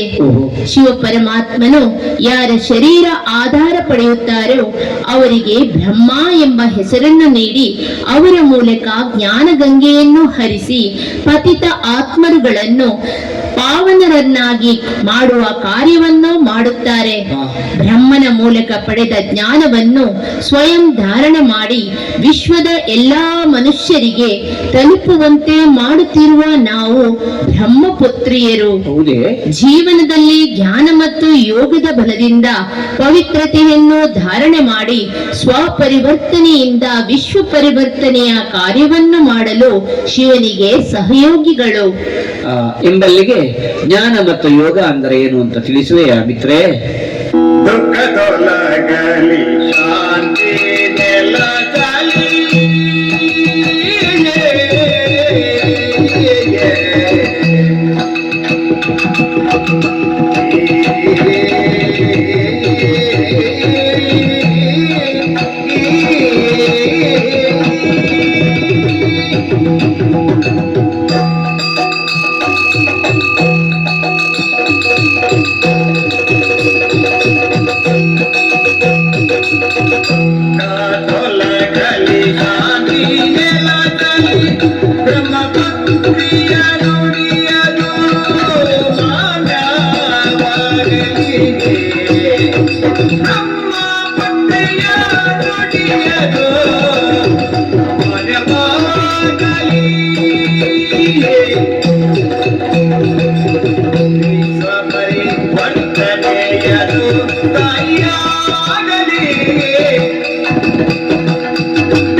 ಜ್ಞಾನ ಎಂದರೆ ನನ್ನ ಸಹೋದರಿ, ಜ್ಞಾನ ಅಂದರೆ ಆತ್ಮಜ್ಞಾನ, ಪರಮಾತ್ಮ ಜ್ಞಾನ ಮತ್ತು ಸೃಷ್ಟಿಯ ಆದಿ ಮತ್ತು ಅಂತ್ಯದ ಜ್ಞಾನ.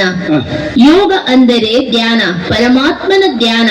ಓಹೋ, ದೇಹ ಮತ್ತು ದೇಹದ ಧರ್ಮವನ್ನು ತ್ಯಜಿಸಿ ತನ್ನನ್ನು ಆತ್ಮ ಎಂದು ತಿಳಿದು ಪರಮಾತ್ಮನನ್ನು ನೆನಪು ಮಾಡುವುದು. ಇದರಿಂದ ಜನುಮ ಜನುಮಗಳ ಪಾಪದಿಂದ ಮುಕ್ತರಾಗಬಹುದು. ಇದರಿಂದ ಪಂಚವಿಕಾರಗಳನ್ನು ಗೆಲ್ಲಲು ಆತ್ಮಕ್ಕೆ ಶಕ್ತಿ ಬರುವುದು. ತುಂಬಾ ಸಂತೋಷವಾಯಿತು ಸಖಿ. ಶಿವಪರಮಾತ್ಮನ ಈ ದಿವ್ಯ ಕರ್ತವ್ಯದಲ್ಲಿ ನಾನು ಸಹಯೋಗಿಯಾಗ ಬಯಸುವೆ. ಪವಿತ್ರತೆಯನ್ನು ಧಾರಣೆ ಮಾಡಿ ಜ್ಞಾನ ಮತ್ತು ಯೋಗದ ಬಲದಿಂದ ಪಂಚವಿಕಾರಗಳನ್ನು ಗೆದ್ದು ಈ ವಿಶ್ವ ಪರಿವರ್ತನೆಯ ಕಾರ್ಯದಲ್ಲಿ ಸಹಯೋಗಿಯಾಗುವೆ. ನನಗೂ ಅವಕಾಶ ಉಂಟೆ. ಹೌದು ಸಖಿ, ತುಂಬಾ ಸಂತೋಷ. ಪವಿತ್ರತೆಯ ಬಲದಿಂದಲೇ ವಿಶ್ವ ಪರಿವರ್ತನೆಯಾಗಲಿದೆ. ಓಹೋ. ಪವಿತ್ರತೆಯೇ ಸುಖ ಶಾಂತಿಯ ಜನನಿ. ಅದಕ್ಕಾಗಿ ದೇವತೆಗಳನ್ನು ಕಮಲ ಪುಷ್ಪದ ಮೇಲೆ ಆಸೀನರಾಗುವಂತೆ ತೋರಿಸುತ್ತಾರೆ. ಕಮಲ ಪುಷ್ಪದ ಸಂಕೇತವೇನು? ಕಮಲ ಪುಷ್ಪವು ಪವಿತ್ರತೆಯ ಪ್ರತೀಕವಾಗಿದೆ. ಓಹೋ. ಸನಾತನ ದೇವಿ ದೇವತಾ ಧರ್ಮವೇ ಸತ್ಯ ಧರ್ಮ. ಮಾಯೆಯ ಪ್ರಭಾವದಿಂದ ಅನೇಕ ಧರ್ಮ ಮತ ಪಂಥಗಳಾಗಿ ಹೊಡೆದು ಹೋಯಿತು. ಓಹೋ. ಈಗ ಪುನಃ ಅನೇಕ ಅಧರ್ಮಗಳ ವಿನಾಶ, ಒಂದು ಸತ್ಯ ಧರ್ಮದ ಸ್ಥಾಪನೆಯ ಕಾರ್ಯ ಆಗುತ್ತಿದೆ. ಆದುದರಿಂದಲೇ ಆದಿ ಸನಾತನವೇ ಸತ್ಯ, ಓಹೋ. ಆದಿ ಸನಾತನವೇ ಅವಿನಾಶಿ. ಆದಿ ಸನಾತನವೇ ಅವಿನಾಶಿ. ಏಕೆಂದರೆ ಯಾಕೆ? ಸ್ವಯಂ ಶಿವ ಪರಮಾತ್ಮನಿಂದ ಸ್ಥಾಪನೆಯಾದ ಧರ್ಮ ಆದಷ್ಟು ಬೇಗನೆ ಈ ದುಃಖ ಅಶಾಂತಿಯು ದೂರವಾಗಿ ಸುಖ ಶಾಂತಿಯ ಸಾಮ್ರಾಜ್ಯ ಸ್ಥಾಪನೆಯಾಗಲಿದೆ. ಬಹಳ ಒಪ್ಪಿತವಾಯಿತು ನಿನ್ನ ಮಾತುಗಳು. ಗೆಳತಿ, ನಿರಾಕಾರ ಶಿವನು ಬ್ರಹ್ಮನ ಮೂಲಕ ಸ್ಥಾಪನೆಯ ಕಾರ್ಯವನ್ನು ನಡೆಸುತ್ತಿದ್ದಾರೆ, ಹೌದಷ್ಟೇ? ಹೌದು ಸಖಿ. ನಿರಾಕಾರ ಶಿವ ಪರಮಾತ್ಮನಿಗೆ ಬ್ರಹ್ಮನ ಶರೀರವೇ ರಥವಾಗಿದೆ. ಆದುದರಿಂದ ಯಾವುದೇ ದೇವಿ ದೇವತೆಗಳ ಮಂದಿರವಾಗಲಿ ಅಲ್ಲಿಯ ರಥ ಮಾತ್ರ ಬ್ರಹ್ಮರಥವಾಗಿರುತ್ತದೆ. ಬ್ರಹ್ಮರಥವಾಗಿರುತ್ತದೆ. ನಿರಾಕಾರನಿಗೆ ಸಾಕಾರ ಶರೀರದ ಆಧಾರ ಪಡೆಯಬೇಕಾಗುತ್ತದೆ. ಮಿತ್ರೇ, ನನ್ನ ಸಹಮತ ಉಂಟು ಇದಕ್ಕೆ. ತುಂಬಾ ಸಂತೋಷ. ಈ ಭರತ ಭೂಮಿಯಲ್ಲಿ ದೇವತೆಗಳು ಅನೇಕರು, ಆದರೆ ಪರಮಾತ್ಮನೊಬ್ಬನೇ, ಅದು ನಿರ್ದಿಷ್ಟವಾಗಿ ಶಿವ, ಹೌದು ತಾನೆ? ಹೌದು ನನ್ನ ಸಹೋದರಿ. ದೇವತೆಗಳು ಪೂಜ್ಯರೇ, ಆದರೆ ಶಿವ ಪರಮ ಪೂಜ್ಯ. ಶಿವನ ಈ ದಿವ್ಯ ಅವತರಣೆಯನ್ನು ಶಿವರಾತ್ರಿಯ ರೂಪದಲ್ಲಿ ಆಚರಿಸಲಾಗುತ್ತದೆ. ಈ ರಾತ್ರಿ ಸ್ಥೂಲವಾದ ರಾತ್ರಿಯಲ್ಲ, ಅಜ್ಞಾನದ ಅಂಧಕಾರದ ರಾತ್ರಿ. ಯಾವಾಗ ಭೂಮಿಯಲ್ಲಿ ಧರ್ಮಕ್ಕೆ ಹಾನಿಯಾಗುತ್ತದೆ, ದುಃಖ ಅಶಾಂತಿ ಅಧಿಕವಾಗುತ್ತದೆ, ಆ ಸಮಯದಲ್ಲೇ ಶಿವನ ಅವತರಣೆ ಈ ಭೂಮಿಯಲ್ಲಿ ಆಗುತ್ತದೆ. ಈ ಸಮಯವು ಅದೇ ಕಲಿಯುಗದ ಅಂತ್ಯ, ಸತ್ಯಯುಗದ ನಡುವಿನ ಪುರುಷೋತ್ತಮ ಕಲ್ಯಾಣಕಾರಿ ಸಂಗಮ ಯುಗದ ಸಮಯವಾಗಿದೆ. ಶಿವ ಪರಮಾತ್ಮನು ಬ್ರಹ್ಮನ ಮುಖಕಮಲದಿಂದ ಜ್ಞಾನಗಂಗೆಯನ್ನು ಹರಿಸಿ ಪತಿತ ಆತ್ಮರುಗಳನ್ನು ಪಾವನರನ್ನಾಗಿಸುವ ನಮ್ಮ ಕರ್ತವ್ಯವನ್ನು ಮಾಡುತ್ತಿದ್ದಾರೆ. ನಂತರ ಈ ಪತಿತ ಸೃಷ್ಟಿಯ ವಿನಾಶ ಶಂಕರನ ಮೂಲಕ ಆಗಲಿದೆ. ಹೇಗೆ ಒಂದು ಘೋರ ಅಂಧಕಾರದ ರಾತ್ರಿಯ ನಂತರ ಸುಂದರ ಸ್ವರ್ಣಿಮ ಕಿರಣಗಳಿಂದ ಕೂಡಿದ ಮುಂಜಾನೆಯ ಉದಯವಾಗುತ್ತದೆಯೋ, ಅದೇ ರೀತಿ ಈ ಕಲಿಯುಗದ ನಂತರ ಸಂಪೂರ್ಣ ಸುಖ ಶಾಂತಿ ಸಂಪನ್ನತೆಯ ಸತ್ಯಯುಗದ ಸ್ಥಾಪನೆಯಾಗಲಿದೆ. ನಿರಾಕಾರ, ಜರಾಮರಣ, ಅಯೋನಿಜ, ಸತ್ಯ ಸ್ವರೂಪನೋ, ಶಾಶ್ವತನೋ, ನಿತ್ಯನೋ, ನಿರಂತರನೋ, ಆದಿ ಅನಾದಿ ಜ್ಯೋತಿ ಸ್ವರೂಪನೋ, ಪರಮ ಪವಿತ್ರ ನಿರಂಜನ ಸ್ವರೂಪ ಶಿವ ಪರಮಾತ್ಮನೋ ಸ್ಥಾಪನೆ, ಪಾಲನೆ ಮತ್ತು ವಿನಾಶದ ಕರ್ತವ್ಯಗಳನ್ನು ತ್ರಿಮೂರ್ತಿಗಳ ಮೂಲಕ ಸಂಪನ್ನಗೊಳಿಸುವರು. ಶಿವನ ಈ ದಿವ್ಯ ಕರ್ತವ್ಯವನ್ನು ಆಲಿಸಿದ ಎಲ್ಲರಿಗೂ ಶುಭವಾಗಲಿ. ಶಿವನ ಈ ಯುಗ ಪರಿವರ್ತನೆಯ ಕಾರ್ಯದಲ್ಲಿ ಸಹಯೋಗಿಗಳಾಗಿ ನಮ್ಮ ಭಾಗ್ಯವನ್ನು ರೂಪ ರೂಪಿಸುವ ಇದೇ ಕಾಲರ ಕಾಲ ಮಹಾಕಾಲ ದೇವಾದಿದೇವ ಮಹಾದೇವ ಶಿವನ ಮಹಾತ್ಮೆಯಾಗಿದೆ. ಎಲ್ಲರಿಗೂ ಶುಭವಾಗಲಿ, ಮಂಗಳವಾಗಲಿ. ಹಾಗೆ ಆಗಲಿ ಸಖಿ. ಕಾಲ ಕಂಡರ ಕಾಲ ಕಾಲಾಧೀಶ ಬಾಲನಾಯಕ ಶಂಕರ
ಪುರಗ